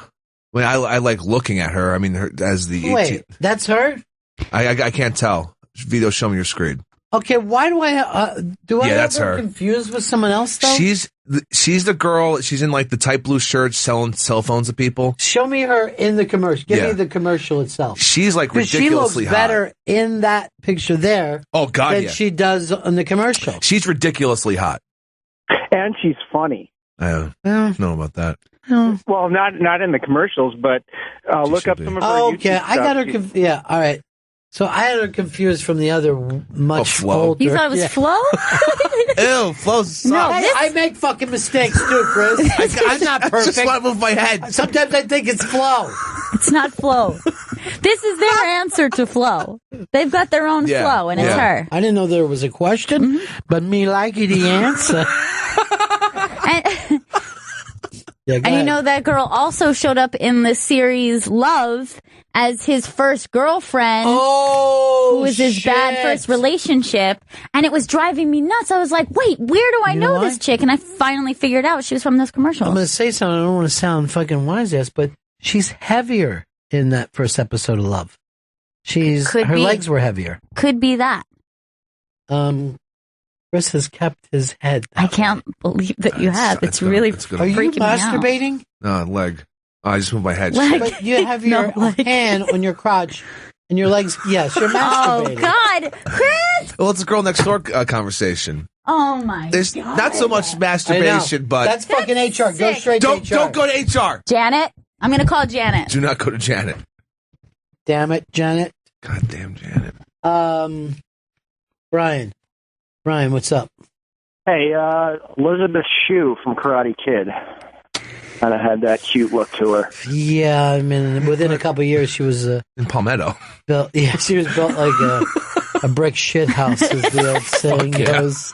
I mean, she had somebody. You know what I mean? But wasn't she more, instead of Girl Next Door, wasn't she kind of always playing way too out of your league girl? Like, wasn't she cool girl? I never thought she was cool, ever. But I feel like in like Karate Kid, she was dating like jock guy. She was dating a really cool dude in Karate Kid. Don't get me wrong there. That fucking whole crew he ran with was a bunch of fucking great guys. Oh, yeah. Hey, Shannon, what's up, buddy? Shannon, we got you? Yeah, I'm here. Hello. Yeah. I'm gonna go for the trifecta, Bennington. I'm gonna go new, old, and old school. All right. Okay. The new is Anna Kendrick from Pitch Perfect. The old is 1980s Sally Field, and the old is older Betty White. No, older Betty White. What the fuck are you talking about? You're fucking drunk. Yeah, you're huffing right now. I'm gonna have to disagree with all three. But mostly the last one. Yeah. The and last, also, Sally Girls. Fields in the... Did he see Sally Fields in the 80s? In the 80s. You could have maybe said her in the 60s when she was Gidget. Yeah. Because Gidget was supposed to be like Moondoggy did not recognize that Gidget was anything more than a little tomboy. You want to surf? Okay. There was this coffee shop I used to go to, and the guy used to say all the time, "You look just like Gidget. Doesn't she remind you of Gidget?" But I didn't realize that there was a Sally Fields Gidget, and I always thought he was saying like, was it Sandra Dee who was the blonde Gidget? And I was like, thank you. Okay. But and then Sally Fields, gorgeous. But there was a lot of Gidgets. I didn't realize that. That's what I was only aware of. Look up a list of Gidgets. Give me every Gidget you got. Come on, and Vito. Then give me Fidget, too. Tommy Famara. All right, so we've got Sandra Dee. I can't really read it. Chris can't turn his head. Let's see. Sandra Dee. Deborah Wally, does it say? Yeah. Cindy Carroll. Sally Field. Karen Valentine. Love Karen Valentine. She was a girl next door. Moni Ellis. Don't know who that Kathy was. Gorey, Just which the is voice. just the voice. Karen Richmond. It's time to make a new Gidget movie, I think. And then Sabrina something. I can't see her. Teenage Witch. But that was on the stage. Gidget to play? When I play the boards, playing the part of Gidget. Playing the part of Gidget tonight, be Sally Field. Who's your favorite Gidget out of all of them? You a Sandra Dee person? Yeah, it was Sandra Dee until I found out that Sally Fields was even an option. Yeah. How about you? Who's your favorite? First of all, I think they're all tied. But who was the first Gidget? Sandra Dee, I believe. Because that one was almost like adulty. You know what I mean? Yeah, she was like a little sex pot. And Moondoggie was like 40, living on a fucking beach. This is like how different the 60s were. You could go to Malibu, build a shack on the beach, and stay there all summer. God, that sounds great. The guy was just fucking like, I'm in the beach shack. And then when he invited in, you're like, oh shit, this older man's going to fuck her, and she's not ready. So that's Moondoggie with... No. No. That's Moondoggie. But wait, who was the older guy? Go to the IMDb for the original Gidget. And then at the end, they met, and he was her boyfriend Moondoggie, I guess, was all dressed up. Give us the characters. Say it out loud, dude. Vito. James Darren was Jeffrey Matthews, a.k.a. Moondoggie. Okay. Cliff Robertson was Burt Vale, a.k.a. Big Kahuna. Now, Burt, he had played that, but almost like the same year, played JFK and PT 109. So you see how much older he was than the kids, right? So he was the guy that was like Moondoggie, and the other dudes wanted to be like. If you go back and watch it, it's really bizarre because no one in the country knew what surfing was, right? So you're seeing something that only about 20 people were doing at the time, and they acted like it was a craze. That's so nuts. I didn't realize at that point that was probably most people's introduction to it. To surfing, yeah, you didn't know about it all, and it kind of caught out like, this is something the kids are doing. But look how much older Cliff Robinson looks. He's like a greasy old dude, just ready to fucking rail her. Big kahuna. At the same time, the movie Where the Boys Are was coming out, and there was no such thing as spring break. They made it up for that movie. Nobody was going to Lauderdale for spring break. And then the following year, Lauderdale was just packed with kids. You know, they're like, let's go, just like in the movies. It's weird how that happens, right? It's like Chris started flash dancing after seeing the movie Flashdance. I really just got Who caught are you up. texting away, though? I'm just trying to figure out this old phone of mine. Why? During the show? I didn't see if people have been checked in. You have Joe to do that, right? Yes. Haven't we discussed it? Yes. And what did you lie to me? That you'll let Joe take it over? I said I'll let Joe take it over. That was No, my by the lie. way, Joe who's been just sitting there staring at the window, and then he picks up next like he's texting. I got it. Done with that fucking You thing. want me to break? Are you worried about Florentine? No, I'm not worried about Florentine. Who else is coming in with Florentine? Casey Balsham, I can't wait to see her. the Highlander winner from this season. You like Casey, huh? I do like Casey. You don't like Florentine? I love Jim Florentine. Okay. It was coming across like you didn't. I want to make it clear I'm very excited for both of them to be here. You've got to listen to this album. What's the name of his album? Is this special? I'm Your Savior will be available on... I'm Your Savior is what I said.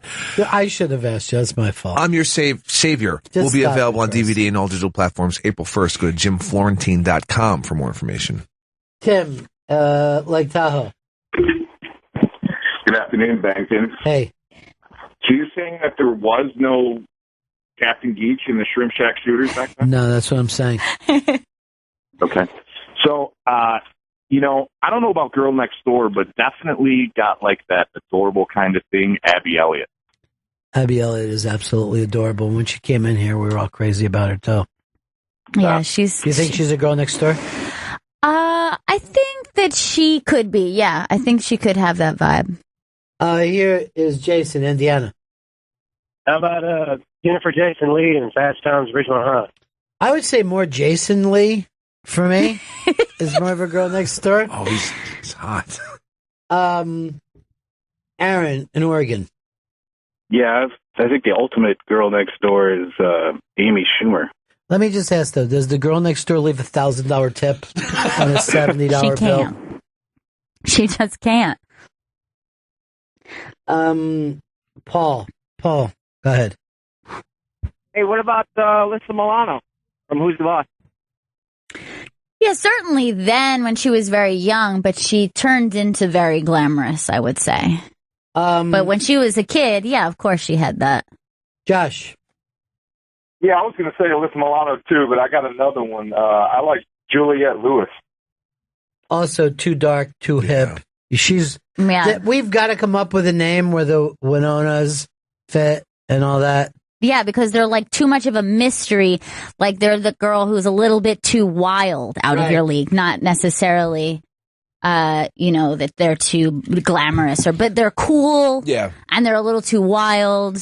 But they're definitely not next door. They're like Chris dangerous. Stanley. Yeah, exactly. They're like girl Chris Stanley's. Oh, yeah.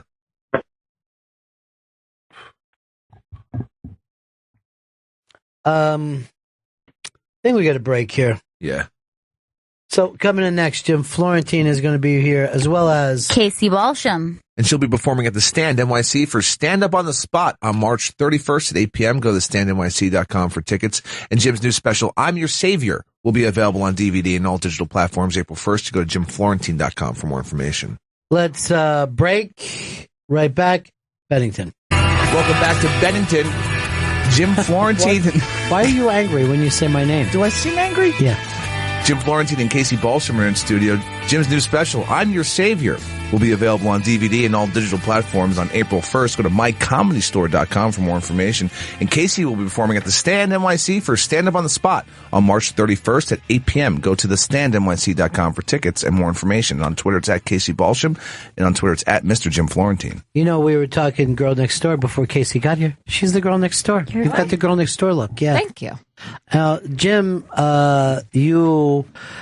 this are you putting out as an album or is it also DVD? It's audio too. Yeah. I got an audio version inside the DVD. Yeah, because I listened to the audio version that your company sent, and this is different kind of stand up than you're known for, right? Yeah, I mean, it's a slideshow, so the audio really doesn't make sense because I got a whole pictures. I'm showing slides and pictures along with it, but I put it, audio just to, it's a one-man show basically of my life, just being a fucked up life, as a comic. And the running theme is I've always dated troubled women. Right. And it's always ended in a disaster. You were attracted to troubled women. You went looking for them to rescue them. Let me tell you this about and I didn't expect it with Jim, because you know what his humor is like. What's my humor like? I got choked up twice. Twice I got choked up. Watching the special? Yeah. It was really, well, there's a human thing to what you went through that, it's a very harsh thing to hear about. And then you relate to other people that you've known to over the year. We've all kind of known people that have been in trouble. Yeah. Yeah, I mean, that's why I think I got into comedy, because everyone, most of the guys are a mess. So you're attracted to that. Yeah, people understand. Do you think it's true, though, of women as well, Casey, that we're a mess? Yeah. I think anybody in comedy, you can't have that like higher level of thinking funny wise without having like the complete nastiness on the dark side. Like it's a pendulum. Right. So yeah, absolutely. I'm a mess.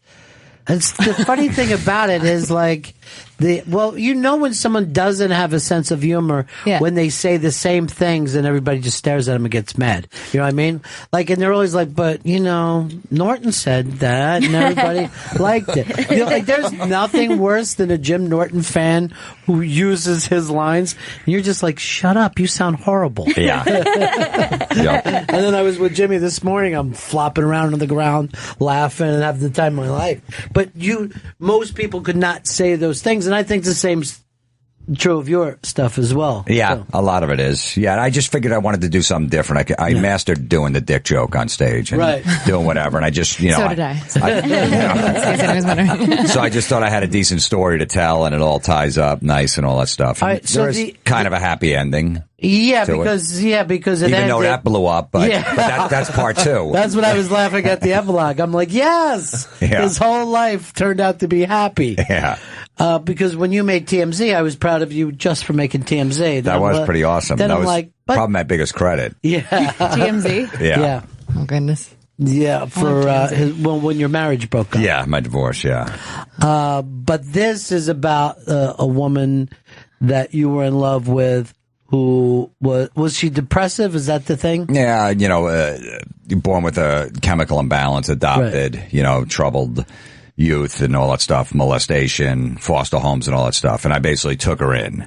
Yeah. Because I felt bad I was living with Jim at the time, Jim Norton at the time. So he knew her too. And I'm just like, hey, man, she's got nobody. Her, both of her families abandoned her, the real family. Well, the real family she didn't know. Yeah. I wound up tracking down a real family about 3 years into our relationship because she was, going down a bad road. So I said, maybe if I could find her real parents, then maybe, she can have a connection with them and feel wanted. But then she was afraid because she's like, what if they reject me again? Mm-hmm.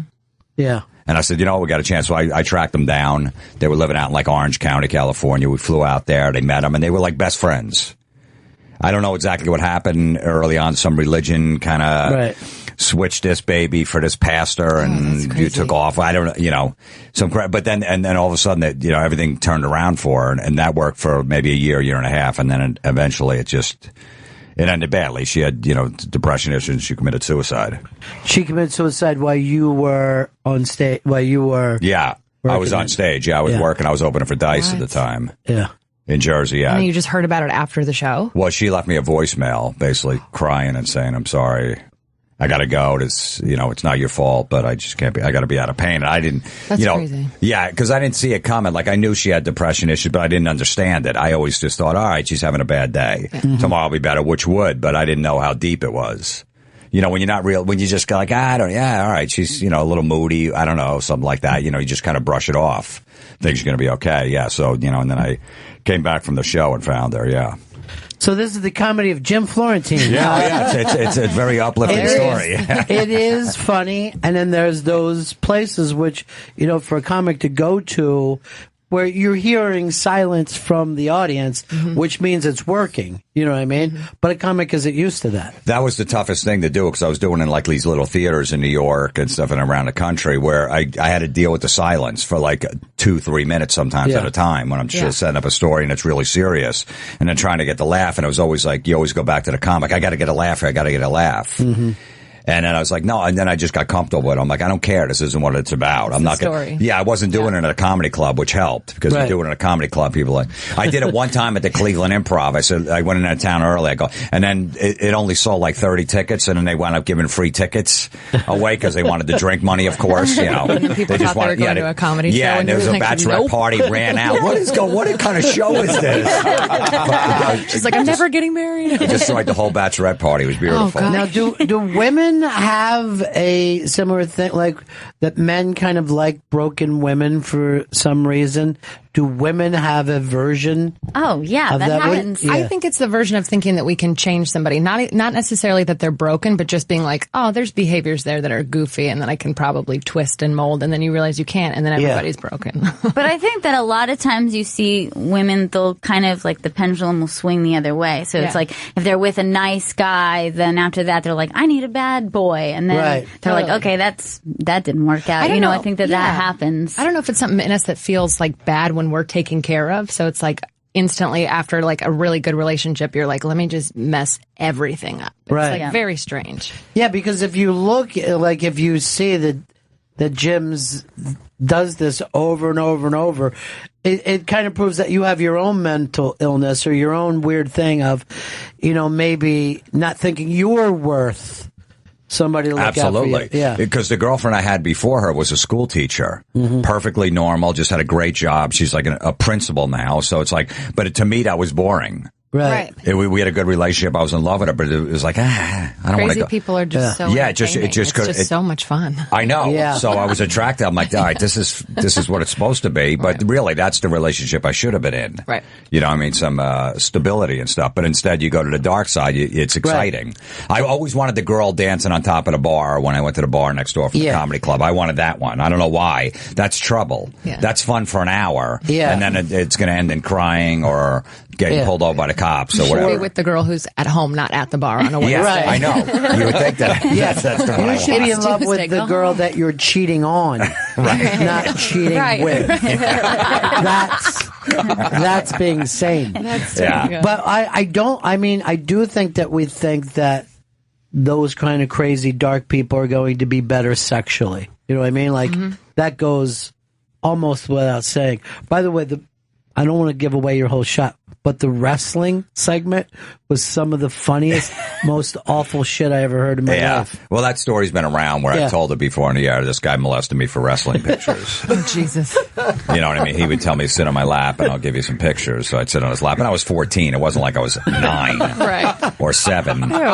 He'd give me a kiss in the cheek. He'd give me a picture and all that stuff. Yeah, it was I still have the pictures. I show them. Like old wrestlers, you know, from like the early 80s or whatever. But when I was a kid, they were good. They were good ones. Yeah, it was you were even pre-Hulk Hogan time. Yeah, it was pre-Hulk Hogan. It was right before Hulk Hogan. You were still getting Bruno Sammartino. Yeah, Bruno Sammartino. I got him bleeding. That's a rare one. I'll never get. He told me, he goes, look, if you give me a kiss in the cheek, I'll give you this Ivan Koloff picture. He won the belt, and he only had it for 9 days. So, and I'm like, oh my God, that's unbelievable. That's a rare one. He goes, oh man, that's going to be worth something. I remember looking it up on eBay like a year ago. It was worth like 9 cents. 9 cents. And I was mad at him. I'm like, that motherfucker. Give it some time. Yeah. Now, were you aware of what was going on, or you were very innocent? I was very innocent. Okay. That was like late, early 80s, late 70s, where, parents had their kids around priests. Go hang out with them for a weekend. So this guy actually stayed over my house. He was like 38. I was 14 years old. He was friends with all the kids in the neighborhood because we'd all go to the wrestling match. Our parents would take us. And he was a guy that would sell pictures out front. He was a wrestling photographer. And he wound up become friends with us. And then my parents like, yeah, he could stay over on a Friday night and hang out with the kids. This is fucking weird. I mean, a wrestling photographer is a creepy profession anyway. You're like, I only want to take pictures of panties. Is there a job for that? My parents actually screened him first, like a week before. They go, wait, let's have dinner with them. So all the parents from the neighborhood came over for a big dinner at my house to make sure this guy was okay to hang out with us a week later. And they go, yeah, he seems like he's okay. And then I wake up in the morning, he's got his hand on my pants. But I got like 40 pictures for that one. Right. I mean, you know what I mean? Kind of balance it out. Yeah. Jim Florentine and Casey Balsam are in studio. Jim's new special, I'm Your Savior, will be available on DVD and all digital platforms on April 1st. Go to mycomedystore.com and on Twitter it's at Mr. Jim Florentine. Casey will be performing at the Stand NYC for Stand Up on the Spot. March 31st at 8 p.m. Go to thestandnyc.com for tickets and more information. And on Twitter it's at Casey Balsam. We were talking about the darkness of comics, and I was with Louis Anderson today, and he was just talking this crazy gambling period that he went through. And everyone could look at a guy like him and think, oh, there's a real middle of the road, comic. And he's just as dark as anybody else. Right. It's crazy about it. Or maybe comics just do a better job of telling those stories.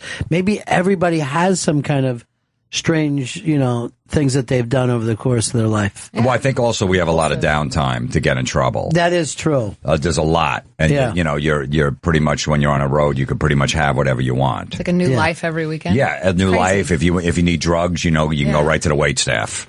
They're always going to have drugs. Right. Yeah. You're going to find somebody on there, whatever your addiction is. If there's a casino, there's casinos everywhere. It's going to be that. Someone's going to give you a ride there. Whatever is strip clubs, hookers. So, before like social media, comics used to keep these long relationships in all different cities, like sailors. And then social media fucked that up for everybody. But at first comics would go on the road and they would meet different girls, but then they would settle in to eat, if they played Kansas City twice a year, they'd be with that same girl. Like 10 years would go by, that would be just their Kansas City life. Yeah, the problem is usually a lot of them get boyfriends or girlfriends if girls do it. Yeah, so you got about a 6-month shelf life, especially if they're really good looking. Like this one's not. She's not going to be single for that long. Right. I got she's in between relationships right now, but a year later, hey, I'm coming to town. Like, oh, okay, I'll bring my boyfriend. I'm like, yeah, probably not. Some girls also use that as their little vacation from their new husband as well. Yeah. There's a lot of darkness, I think, to American society. I think we're just also like for comedians, there's just all those weird impulses. Like you have to be somewhat kind of impulsive to want to get up on stage and be like, these are my secrets. And like, it's just a very weird thing. So I think, it carries over into anything else that you're doing. You're like, I'll go gamble. Yeah, I'm going to place this, or I'm going to go make these kind of bad decisions because your head's already like, go for it. Say what you want, do what you want. Like you can't like turn it off. Or even any creative, profession. Mm-hmm. I think you crave something and either you get it from a buzz from an audience or something. And I think that's why so often it ties in with addictive behavior. Totally. So you think there is a tie into addictive behavior and the arts anyway? Yes, and I think for comedy too, any job where you have to be involved with nightlife as a part of it, it's very difficult to keep away from stuff like that because it's part of the fabric of what you're doing. Right. Yeah, if you look at how many comics are sober, which means that they at one point were addicted. Yeah, you know? Exactly. Like, it's crazy. It's like one or the other. You're like, they're either just a nightmare or getting to be a nightmare, or they're just done, and then they're addicted to coffee and cigarettes, or going to mics or whatever it is. Yeah. The amount of comics that could speak at length about sobriety. Yeah. Right. It's stunning. Crazy. Yeah. When I first started, like in the early 90s, every comic was getting drunk on stage doing coke. Then you were open and like, oh, you got to drink. I'm like, I'm not going to drink before I go on. I suck as it is. I'm going to be worse if I'm having 3 or 4 beers and a shot of tequila. Yeah. And they would put pressure on you. That's why I started, like Voss took me out on the road and he was sober. So I'm like, good, I'll work with this guy because he's not putting the pressure. But that was, every headliner was just down, a bottle of vodka easily for 2 shows. And by the second show, they were so fucked up on stage, they're just slurring the words. People are walking out, and the clubs didn't even care. It was really, but then it turned probably about 5-6 years after that. Now, if the feature act has 1 beer, during a week, and he doesn't have a good show, he has 1 bad show, I'll get shit from, the guy that I brought. Like, oh, he had a beer before the second show Friday, and he didn't have a good show. He can't come back. I'm like, he had a fucking beer. It's crazy because the club owners used to give you coke. Like, there's coke in the dressing room for you. Go have it. I never got involved in that shit though. No, you missed out. I did. I probably did. The women I dated were into it. I just sat back and watched. I drank Red Bulls instead to keep up with them. Let's see where this goes. Chris, you're a little bit of addictive personality, right? Oh, very much so. Yeah, I have nothing but compulsive behavior. Isn't that weird? Yeah, it is weird. Like even like when we were just for like a week we were smoking e-cigarettes. I smoked them until I got sick. Till you ruined your lungs. Yeah, because I would just smoke e-cigarettes for 3 hours while we're in here, and then up in the office. Then I'd go down and smoke the normal amount of regular cigarettes I had. Yeah, is that how you do with like regular things too? Like you actually go to the extreme where like you can't even do it anymore. Like it's just compulsive. It's really bad. What your normal? How many pack a day cigarettes do you smoke? On Sunday, I smoke 2.5 packs of cigarettes. So on the Lord's Day, you can't even do anything else the rest of the day. You're too busy. I'd like to come over, but I got 30 more cigarettes to go. I can't come to your house. I can't smoke in your house. Fuck you asking me to go there for? Do you know how many cigarettes I have to go through? So that's like $25. That used to be the old heroin habit. They'd be like, Miles Davis has a $25 a day habit. Yeah, pack of cigarettes is $15.50 around the corner. Wow. So that's almost $40 on a Sunday. Yeah, it's a Sunday. Yeah. Why only Sunday do you smoke 2.5 packs? Well, because he's in here and he can't smoke. So he just makes up for it on Sunday? Yeah. Exactly, yeah. But are you thinking about smoking the whole time you're in here? Yeah. I'm thinking about like I would love that. Like there's a pack of cigarettes right in front of me. Yeah. Yeah. So you're just looking at it like, I'm going to smoke these later. You might want to hide them. Just watching them, making sure they don't go anywhere. And Marlboro Reds too. That's hardcore. The full flavor. Yikes. Yeah. But when I was smoking, I think that the hardest thing to stop is how much you time your day out with it. Like it becomes like a marker. Yeah. You're like, I do this, and then I get to have a cigarette, and then I get this done, and then I'll do my laundry, and I'll have a cigarette after it. So it's like you give yourself these little like rewards, or like you milestones. time. Yeah. And that was one of the hardest things to stop.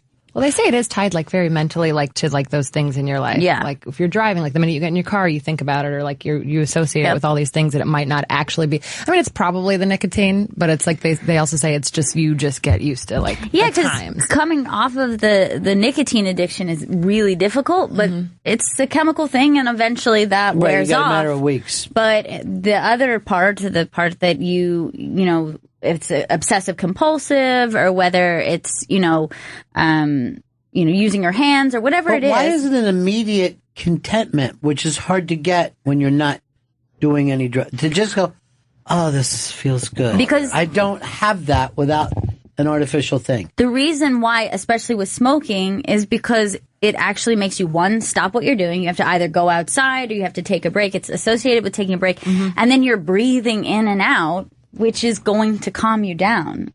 So you're like, if you took 5 minutes and just took deep breaths and just like took a few moments to think about whatever, that's pretty much what a smoker is trying to simulate, but they need that to make them do it. Even like in a guided meditation, if they go breathe in, breathe out, I go, get past that part. Let's get to the fucking meditation. I don't want to start breathing for no reason. I'm like that. That's lyrics to a Bush song. All right, don't bring it up in here. Another thing that comes up, which is out of character for you, is that you saw somebody, this gypsy guy, who knew somehow your story. Yeah, it was a spiritual healer I went to, which I was never into that, a shaman dude or whatever, but my friend recommended because I was a mess afterwards. For how long after your girl killed Probably herself? about 3-4 months. Yeah. I was about 3-4 months in, and then he's like, go to this guy. He'll help you. He's been helping me for years. I guess he used to work with like old comedians like Bob Hope. He used to be on the road with him or something. And so I flew to California to go see this guy. I'm like, this is fucking nuts. I'm knocking on the door of like a shaman. Like, when I'm knocking on the door, I'm like, I flew across country to see. I'm like, she better be right. And then, he was amazing. He basically told me what she wrote in her suicide note to me, word for word. And I never told my friends, so there's no way he would have known.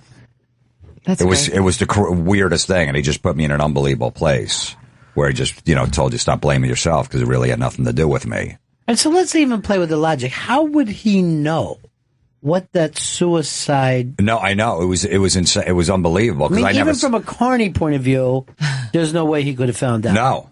There's no way. And the one thing he said, he goes, look, you were chapter 3 in a life. Chapter 1 was the root of the problem. That always stuck with me when he said that. It really made sense. Yeah, right. He goes, you weren't there for chapter 1, so this isn't you. Has nothing to do with you. She would have done this if it wasn't now, or would have been a year from now, or maybe you kept her around a little longer, which she did say in her note that if she didn't meet me, she would have done it 6 years before. So, yeah, it was insane.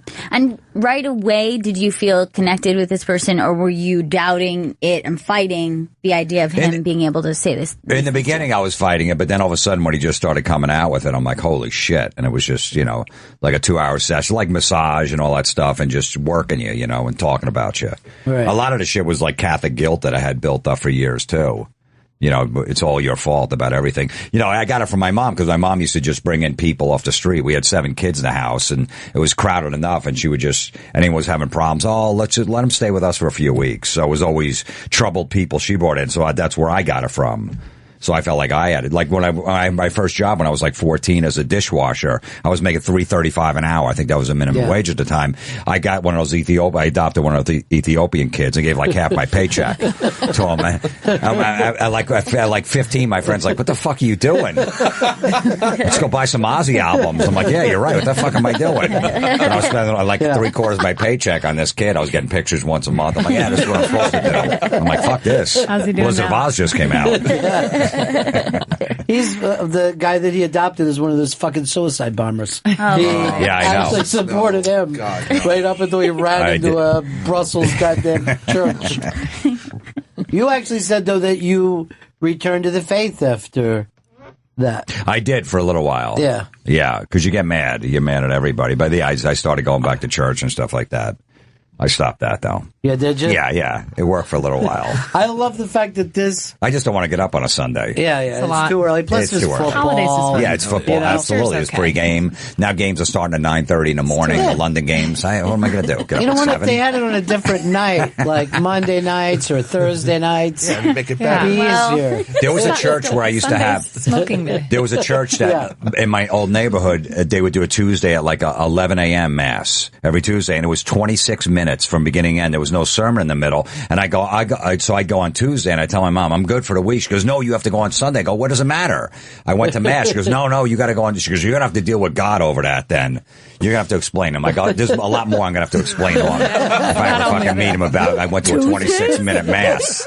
I'm like, I'm in and out 26 minutes. It's beautiful. Why can't I get credit for that? We had Friday morning. I went to a Catholic high school in San Francisco. We had Friday morning liturgy, but it was cool because then we just had a half day because it's like they did church in the morning that you didn't have to go to. But if you played sports, they were like, oh, you have to come and, pray for the game or whatever. And all this weird stuff. And then we only had 4 classes that day and then just like a 20-minute break. So I was like, I always associated like Friday. I was like, oh, Friday church is cool. Like it's optional and I don't have to be here all day. But yeah, it was crazy. Yeah. religion's such a weird thing. Did you stay with it or did you drop it too? I actually, no, I never was Catholic. My mom really wanted us to be Irish Catholic. Like every year for Christmas, she'd give me like a cloud ring and like a prayer and all this stuff. And I was like, I don't even know. And then I just found out a couple months ago that I'm actually Jewish. I'm a new Jew. And so I had a choice the whole time. Well, I was chosen the whole time, but it's like, it was crazy. So yeah, I was already at a Catholic school, not really like, having any background in it. And then I had this one weird religion teacher that was like, believe anything you want, but it has to be in here. And you're like, okay, that doesn't make any sense. But, so I'm figuring it out. I believe in like a spiritual thing. Like that's crazy that guy knew that. Like that kind of stuff freaks me out. Like I believe there's something, but I don't know if it's it or him or whatever it is. Well, when people like don't believe in, any kind of metaphysics, I'm like, even physics itself is so nuts. You know what I mean? The fact that these atoms come together and one of them forms a person and another is a potted plant. Reality is weird as hell. I mean, I think if I would set it up, it would just be nothing. It would just be nothing. How could something happen? You had nothingness at one point, right? Why wasn't that just it? Seemed like it would have been plenty. They're just like, how about something instead of nothing? A little something? A lot of something. There's something as further than we can even get to it. Infinite amount and there's of something. Yeah, but how could it even be infinite? How could that even make fucking sense? Aren't there maybe like other universes too? So that's even crazier. But even beyond that, even if you could just stay in this one thing and just go, you could just go drive as long as you can. You'll never get there. It's like Chris's apartment on Sunday starts with 0 cigarettes, and all of a sudden he has 30. Where did they come from? That's actually a miracle that someone could sit down and smoke that many cigarettes over the course of a Sunday. Yeah, a good 50 cigarettes I went through on Sunday. You went through 50? Yeah, just 20 in a pack. I felt ashamed of myself. After emptying ashtrays, I was like, Jesus Christ. Ashamed or proud? Emptying your own ashtray multiple times in your house. In your own house. I have ashtrays all over. So if I'm walking around smoking, I can ash here, ash there, ash anywhere I want. That's great. Well, it's tough to find one with all the smoke in the house. Yeah. Who's got a problem all around. And you're still single, huh? Strange. Strange you didn't find that somebody. Jim Florentine and Casey Balstrom in studio. Jim's new special, I'm Your Savior, will be available on DVD and all digital platforms on April 1st. Go to mycomedystore.com, and on Twitter it's at Mr. Jim Florentine. And Casey will be performing at the Stand NYC for Stand Up on the Spot on March 31st at 8 p.m. Go to thestandnyc.com for tickets and more information. On Twitter it's at Casey Balstrom. Stan, your favorite place in New York now, or what's your favorite? I love it. I mean, I'm not like in it a lot of places. I mean, I dabble a couple things, but they were really, when we came to visit, when we were thinking about moving here, they were just really nice. And, they let us run this show that originated in LA. It's actually all improvised stand-up, so it's not even any material. The audience just yells things and then you're just terrified and have to go with it. Jim's done it a couple I've done times. it. Yeah. It's fun. It's terrifying. Yeah, you're just like, terrifying. what is that? What are they screaming? But they were nice enough to let us do the show there, and I think it's a good hang. I like the people that work there. Yeah, it's great, isn't it? There, they did it. I think it's just cool. Like it's just the food's good, and then downstairs, and it's nice and separate, and and it's got that old school where it seems like it's comedy first. You know what I mean? No check spot.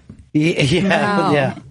There's they don't drop any checks. They do it at the end of the show. It's so nice. Yeah, and they're just not in the business of selling food. They have the food upstairs, not downstairs. You know, we were actually talking about this the other day. If you get an Uber car, why can't you just walk into any restaurant and then walk out and it just ends up on your phone? Just the same way Uber does. They have those the cards on your thing, but I don't know if all restaurants have the. You're talking about like an Apple Pay or something? Yeah, I just don't want to even talk to anyone about money. I just want to keep this in my pocket. I just want to show it to them. Just later it just shows up. Because no one checks your phone when you get into an Uber. No. You don't have to go, look, you want to swipe this? You just leave. And now Arrow has the same thing with the yellow taxi, where you just get in the taxi and then you leave. It's done. So you want like an app-centered restaurant? I just don't want anyone to ask me anything or slow me down. I want to put on a jacket and go, all right, I'm leaving. And just walk out with that jacket and later pay. Can I tell you about the special? No. Please. Food show up. That is the weirdest thing now, too. Like, if this thing starts and costs waiters their job, it will. Nothing has disrupted work like this fucking phone. Like, the biggest rock stars you'll ever meet, they'll fucking tell me, they'll go like this. Yeah, all my money's gone because thought my retirement money was my songs. But the people stole them. You know, anyone who writes for a newspaper, you don't get paid to write anymore. They just expect you to write for free. Yeah, there's free content everywhere. Yeah, everywhere. Yeah. Right, for free, the porn industry. Yeah. They're not getting paid. They're not getting stolen. paid either? No. They get, people because upload from their it's house. all free, so they just do it. Yeah. All the stuff on, the porn is free online, so people are like, why am I going to pay for it anymore? So they're not making, all the girls are making, I don't know, like a big star would make, I don't know, say $10,000 a scene is making like, 500. So but the ones that already were making, so the ones that were previously making $10,000 are now only making $500. Yeah, but then they have to do like cam shows, like they have to like on their website or, so they'll go on a cam and you could talk to them. That's how they're making their money. It's crazy. So it's affected pretty much everything. Yes. Yeah. Social media has just sucked any profit out of anything that's happening. It's weird when all those college kids come on the other day. They're like, we want to work in radio. I'm sitting here going, well, you missed it. I had a ball. Right. I had a long run, but nothing left for you. It's true because all these, being in radio when it was just local radio stations was the funnest job anyone could ever have. And there was money under the table, Right, they'd pay you off in different stuff. Yeah, here, there, cars, and whatever you needed. Just go like this. Yeah, I'll play your shitty record for that much money. Sure. Here it is, everybody. You're listening to The Outfield. That was a great song, though. That's a great song. Like we used to say, smells like a hit. Smells like a fucking hit. Were you morning radio? Yeah, I did morning. I was shock jock down in Florida, just shocking and jocking. Just did you do the voice and everything? On Zeta, right? Well, I did. I think we did Zeta for a while. I did. In Tampa was YNF. Yep. 95 YNF. And that was just like that was the most fun that you could possibly have. And most of the people who work here worked in that kind of radio before. But it's almost gone now that you can go into any town and have that big guy that, everybody listens there's only to. a few spots where that's left. I mean, it's hurt comedy because as comics, we'd go do 4 or 5 radio shows and we'd go to Tampa or whatever town and then we'd pack the place. Right. But now all of a sudden it's, syndicated shows or there's no more morning or to just play music. They don't have any guests on. So it's definitely affected our numbers where they have to go advertise on Facebook or somewhere else. And it's just not the same hit we're getting. We could have 10 tickets sold on Tuesday and then get in town by the end of the weekend, have, 600 sold just from doing local radio. Just from going in, being funny, and people will go, I'll drive over. Yeah. Even the soccer mom station, and you hit the shock jock station, you hit them all, the country station, they would pack the place. And that was a way of life. And now that's, like you said, the syndicated thing, no one cares about some of these towns, particularly if you have a small town. There's no one to listen to if there's an escaped convict, You're just fucking on your own. Yeah. We used to have communication for this. And the local paper is gone or it's down to penny saver size. Yeah. Yeah, the future sucks. It's weird. It just blows. It's really weird. I know. I think about that all the time about how eventually, I want to have, I'd like to have children or do something like that, but then I just don't even trust what they would be going into. Oh, yeah. How are they even going to figure it out? People can't even talk to each other anymore because of texting and because of emojis and this weird shit. People don't know how to even, obviously that's your kids are crazy. Your kids are going to be robot food to begin with. I mean, they're not going to have personalities. Yeah, they're going to be boring the robots weirdos. will enslave them and use their brains as power sources. But you know what else is weird is how can you even teach your kid when the technology changes so fast and the social attitudes change so fast? Yeah. I think when my dad talked to me, it was, oh, what is this? Some things he knows, some things he doesn't. When I talk to my kids, but now this thing of how do you act with this new technology, which by the way is 7 weeks old. Right. 7 weeks old. Right. What was the thing that Norton brought up today? I'd never heard of Chatter something.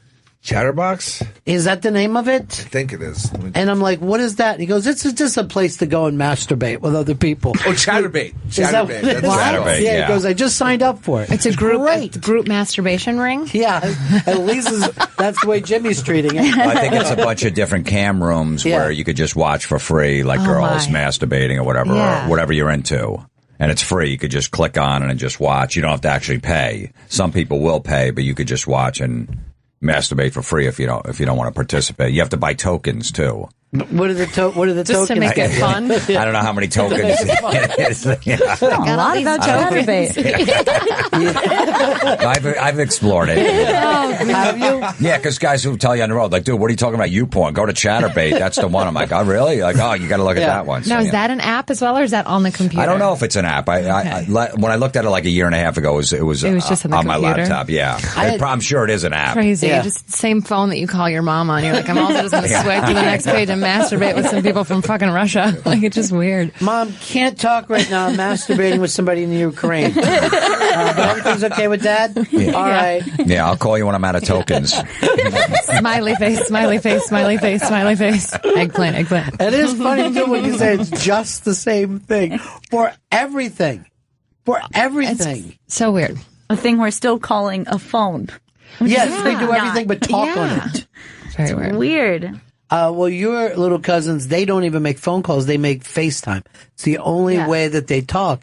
You're like, but you're in our home now. It's like if a little kid suddenly showed up in your home.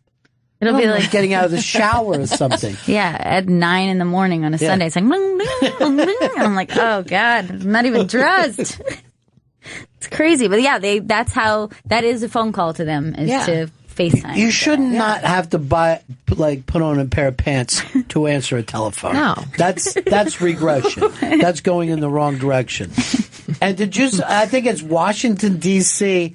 is having delivery robots right now. Oh, no. Where Drones? they're not flying drones. Okay. Are you still a drone if you're on the ground? You can still be a drone if you're on the ground. It just looks to me like, I don't know, like a little box that just drives around on its own.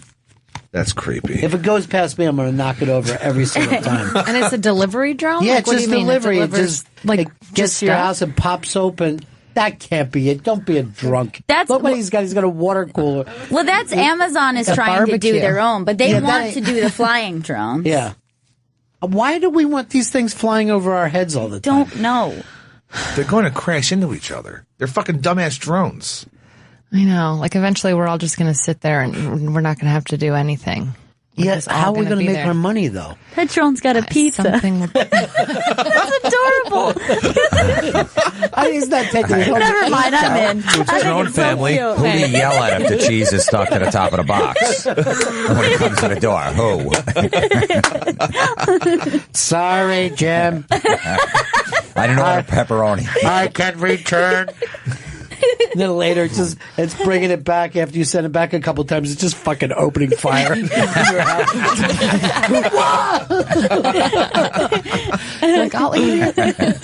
because we can't beat them in a fight. We can't. No. They're robots.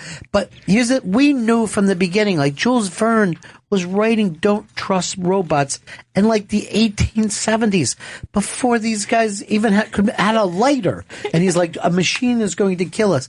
And we never pay attention. There's fucking Japanese guys building robots that shoot fucking fire out and have laser eyes right now. For what? Why are you doing this, you assholes? Because they can. Who's talking about the robot that they're actually getting to figure out emotion, or it's like starting to read emotion? Yeah. They're like, I can't remember. People. Really? It's the Pepperbot. It's in Pepperbot. Japan, and they're opening stores to sell phones, but it's called Pepper, and it gauges customers in Japan based on emotion and tone. And Japan, yeah. So all we're asking is who's going to be the first of us to fuck a robot. That's what we're saying. Yeah. That's what, it's a fuck bot. And here's the problem. You act like, I would never do that. But whoever thought that you'd end up on Chatterbox just jerking off with people in Russia. Jacking the cams. This is the Pepper bot. Well, that doesn't look like a person. I mean, this is just a prototype. Oh, God. I mean, they're probably going to fuck that. That's okay. That's pretty cute, though. Look, just hope that you have a stroke before these things get strong. Sure. That robot's adorable. But that robot looks like a child. So not only are we fucking robots, but we're fucking kid robots. That's the thing. How could that like even a be baby illegal? robot. There'll be something for pets. You get caught, like that wrestling guy would just be handed a child robot. Here, fuck that. I know that there was a company in Japan that was making like child, the sex dolls, the but real for dolls. children. But yeah, they were like child version, and for kids, you mean? No, they look for kids to fuck. Practice. But no, their argument is that if you have the impulse to have sex with children, this could then curb it, or other people think, no, this It'll make it encourages worse. you Yeah. to have sex with children. Because the argument was like that you can't stop like that part of your brain that you're just attracted to whatever you're attracted to, Right. whether it's men, women, horses, or children, whatever. And so they were like, well, at least if this is just a doll, it's not like, your neighbor or whatever. Right. Or something like that. Yeah, but the robot's a little smart. They're not going to give a guy a kiss on the cheek for a wrestling picture. That's worth 9 cents. Yeah, you'd have to. You know what I mean? They're going to be a little savvy. You'd have to program that robot, 80s wrestlers. That's that's way Here's expensive. the thing. I wish you were 9 instead of 14. 14 I know. is too old. 14's way too old. school. Absolutely. That makes the story way better. 14 could have been like tongue kissing. Yeah, I was thinking to myself, God, 14, I was tripping then. That's odd. That's a different life we were living. And I was sitting on a guy's lap in the front row watching Andre the Giant versus S.D. Jones. Special Delivery Jones. You remember that? Jim Florentine and Casey Balser are in studio. Jim's new special, I'm Your Savior, will be available on DVD and all digital platforms on April 1st. Go to mycomedystore.com, and on Twitter it's at Mr. Jim Florentine. And Casey will be performing at the Stand NYC for Stand Up on the Spot on March 31st at 8 p.m. Go to thestandnyc.com for tickets, and on Twitter it's at Casey Balsham. And it's stand-up where you don't get to do your material. No, you're not supposed to do material.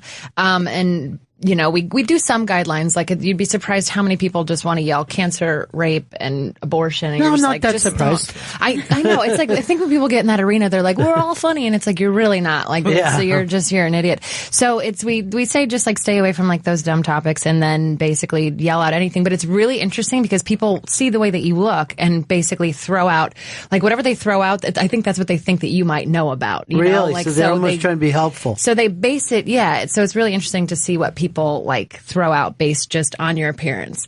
But it's also fun to get on stage and kind of talk a little bit and say, this is who I am. So hopefully it kind of like leads them to stuff that you are comfortable talking about. But it's also terrifying because you're like, I could just stand up there and be silent. Yeah, it should 8 be minutes terrifying. and be like, ugh. But it's not even like it's doing so crowd fun. work where you're No. like, oh, let's find something funny about this guy. You're just on, let's think. Okay, table tennis. Yeah. And then you have to be like, oh, it's back and forth. We don't ask questions. I don't know. We just do something like stupid. Like, I don't know. But it's been a really fun muscle to work like once a month. I feel like I bombed really hard. I think the second time I did it, and I was like, oh, okay, just don't think about it. Like, just get on stage and, figure it out. And it's nice because, we usually have like Big J do it all the time, and he's just such a master at not having he probably has a plan, but just kind of being so free that you're like, oh yeah, who cares? Well, like these people, it's 8 minutes of my life. Like, I mean, sometimes it's helpful not to have an act, and that's where it works for him. Because he refuses to write material. Yeah. As long as the audience knows coming in, which they do now. Like I remember doing in the beginning. Yeah, I think you did the one show the show that I fucking bombed my ass off. So I probably set a very bad tone for the show. Yeah, so some people are like, what is this? What like they don't have set routines. This is just people riffing and just staring. Yeah. we were still figuring out because it's a show in LA that our friend Jeremiah runs, and they let us franchise it out here. And the Stand's been so good to get like the bigger names of like Jim and like Jay and like people that besides just me and Robbie that do it. But yeah, I think the first couple times we were still figuring out, like he was hosting it and figuring out how to like set the tone, and I was figuring out how to do it. But now we've got a good groove, and it's a fun show. That's great. Yeah. Yeah, there's easy ways to cheat on it too. If somebody yells out, like, what about the new robot over in Japan? I'm like, did you say CrossFit? Oh, yeah, it was CrossFit. These robots, they'll never be able to do a CrossFit. Am I right, folks? Speaking of CrossFit. So great. Yeah, you think a robot could CrossFit? Speaking of CrossFit. Also, robots are in impeccable shape. They are fine. Well, this is what you have to do now not to work for a living, right? You got to go through all these things so you don't have to take a day job. Because there's so many alternative shows that are just crazy now. It's a lot of theme shows. Yeah. There are. But, I mean, yeah, I think it's interesting for me just because I'm still not like so far into it that like there's still fun. I'm trying to make sure that I am able to let go of stuff and be able to like do that kind of thing. But I can also see how eventually I'd be like, I just want to do stand up, you know, or how people might be like, I'm not going to do your fucking show. I want to do my jokes, you know. Well, it was always Which funny. we've been told, so it's fine. Back in the days of vaudeville, you would get 15, 20 minutes and then do it for the next 40 years. You would just never, because they didn't have TV or anything that would eat your material up. So those guys were just doing the same jokes forever. Yeah. Forever. And it probably wasn't even theirs to begin with. You know, they were probably ripped off pieces. Like grandfather jokes. There are still guys out there like feature acts that have the same 25 minutes. Right. For the last like 10 or 15 years and kill with that because no one knows them, so they don't have to change the material. Right. They can go from club to club and go on before the headline and just murder with the same jokes. Yeah. Same thing, and just those guys are the toughest guys to follow. Well, what's always just like so well oiled. Yeah, just a machine. They're just spitting them out. They know it's going to work. And then they're back in the condo just fucking drinking beer, waiting for Sports Center to come on every single night. Ironing their polos. Yeah. But you know what it gets hard is like even when you hit big and then immediately people pick up on rhythms. And then they start going like this. Oh, so Amy Schumer kind of works in this way. And you're like, yeah, that's what comedy is, your personality. But as soon as people catch on to that, they demand something different. You know, like everyone's Meryl Streep with their stand-up. Yeah. Or they associate any other person that's similar doing it like that person. And you're like, no, I'm doing it like myself, but you just know this person. And there's similarities. But like I'm not emulating a certain comic, but just there's certain rhythms that you fall into. But it doesn't necessarily mean every girl is now trying to do a Schumer rhythm. Right. Which I think people assume. But does that happen more with women than you think it does with guys? I think that because there's less that are like that big, maybe, you know, that it essentially, whenever you're a female and you tell someone you're a comic, it's just like, oh, do you know Chelsea? Do you know Amy? And it's just like, I know who they are, and I also know 100 fucking other women, like that you don't know because you're an asshole. Like, so it's interesting that they always assume it's like they just have the one to look at, and so. Yeah, because like with guys, I think we go, oh, well, he's a New York comic or he's an LA comic. Yeah. But with women, it really does you're come an down. Amy, or you're this or that. That's why I think Joan Rivers was still competitive even at the end of her life with everyone. Yeah. Like when people would try to bring up Amy to her or something, she's like, hey, I don't have time to watch other comics. I am one. You know what I mean? Like she would remind people, I'm not here planting seeds. All right? Right. I'm the fucking show. Yeah. And when she's 81 years old, she's not going to go, okay, so Amy's doing this, so maybe I should change my act to this. Right. She's not thinking that. Yeah. I do like in her thing, she was just totally still like bending over stools and like talking about dicks and stuff in that piece of work. Oh, she was just staying relevant. Phenomenal. She's like, here I go. Yeah. That thing really makes you want to like that whole concept of having a full calendar, like not having a white page in your planners. It's amazing. It was a really and I used to have her on all the time, and the weirdest thing, I've told this on the air, but I still love the thought of it, is it was like even at the end of her life, I would ask her about jokes, and she would open up her purse and go in and just pull out napkins and stuff from today. Yeah. That she was writing bits. Like, does this work? And she would even say, like, I don't know what to do with this. It's going to go like, she would just read off a piece of it and go, I don't know where it's going to go yet, but I just have a feeling it's going to go somewhere. Just always working. And then when she died and I found out she had $150 million, I'm like, why? Why were you sitting there struggling and writing on a napkin? You had everything, but she lived her life like, oh my God, I got to make my rent this month. Yeah. I think that she was, even at the end of her life, better than she was 10 years, 20 years, 40 years before. She was amazing. Absolutely. Amazing comic. She like changed with everything, you know. Yeah. I think that's a really scary thought to ever think. Like you were saying, like the guys that do the same minute, like it's really scary to think that maybe you stay in like this one thing that you started and you never like kind of move with your style or what's happening and stuff like that. And Yeah, it's a tough thing to do, right? Think. Yeah, because even sometimes it's like I think back, and I've only been doing it 6 years, so I really don't know shit about shit. But I even think back about some jokes, and I try and bring back some older stuff, just because I'm just trying to like figure out how much time I have, and then I'm like I can recognize some jokes that I realize are like so not me anymore or whatever. Yeah, so it's like always. As long as I'm always like figuring that kind of stuff Or you get bored with the material too. So bored. I've been working on a set for like the last year and a half, and I'm ready to shoot a special because I'm bored with it. And I could feel it. I'm like, I got to do this in the next 2 months because it's slowly starting not to work because I'm bored with it. Yeah. I was excited for a while. I'm like, let me just film this so I can start moving on and working on some other stuff. So you love that idea of just getting rid of all of it, putting it out there. This is who I was at that point. Absolutely. Yeah, I have a special in the can that I shot like a year and a half ago that's coming out soon, and then I'm shooting another one. So I'm pretty much put out 3 specials this year. Wow. Is what I'm doing. I had, one that, and this new set I've been working on, I'm bored with it already. It was about my divorce and stuff like that, and I'm over it. So I gotta film it before it just doesn't mean anything. Yeah. It was fresh, and that's what I started at the Stand doing, which we're going back to being a great club.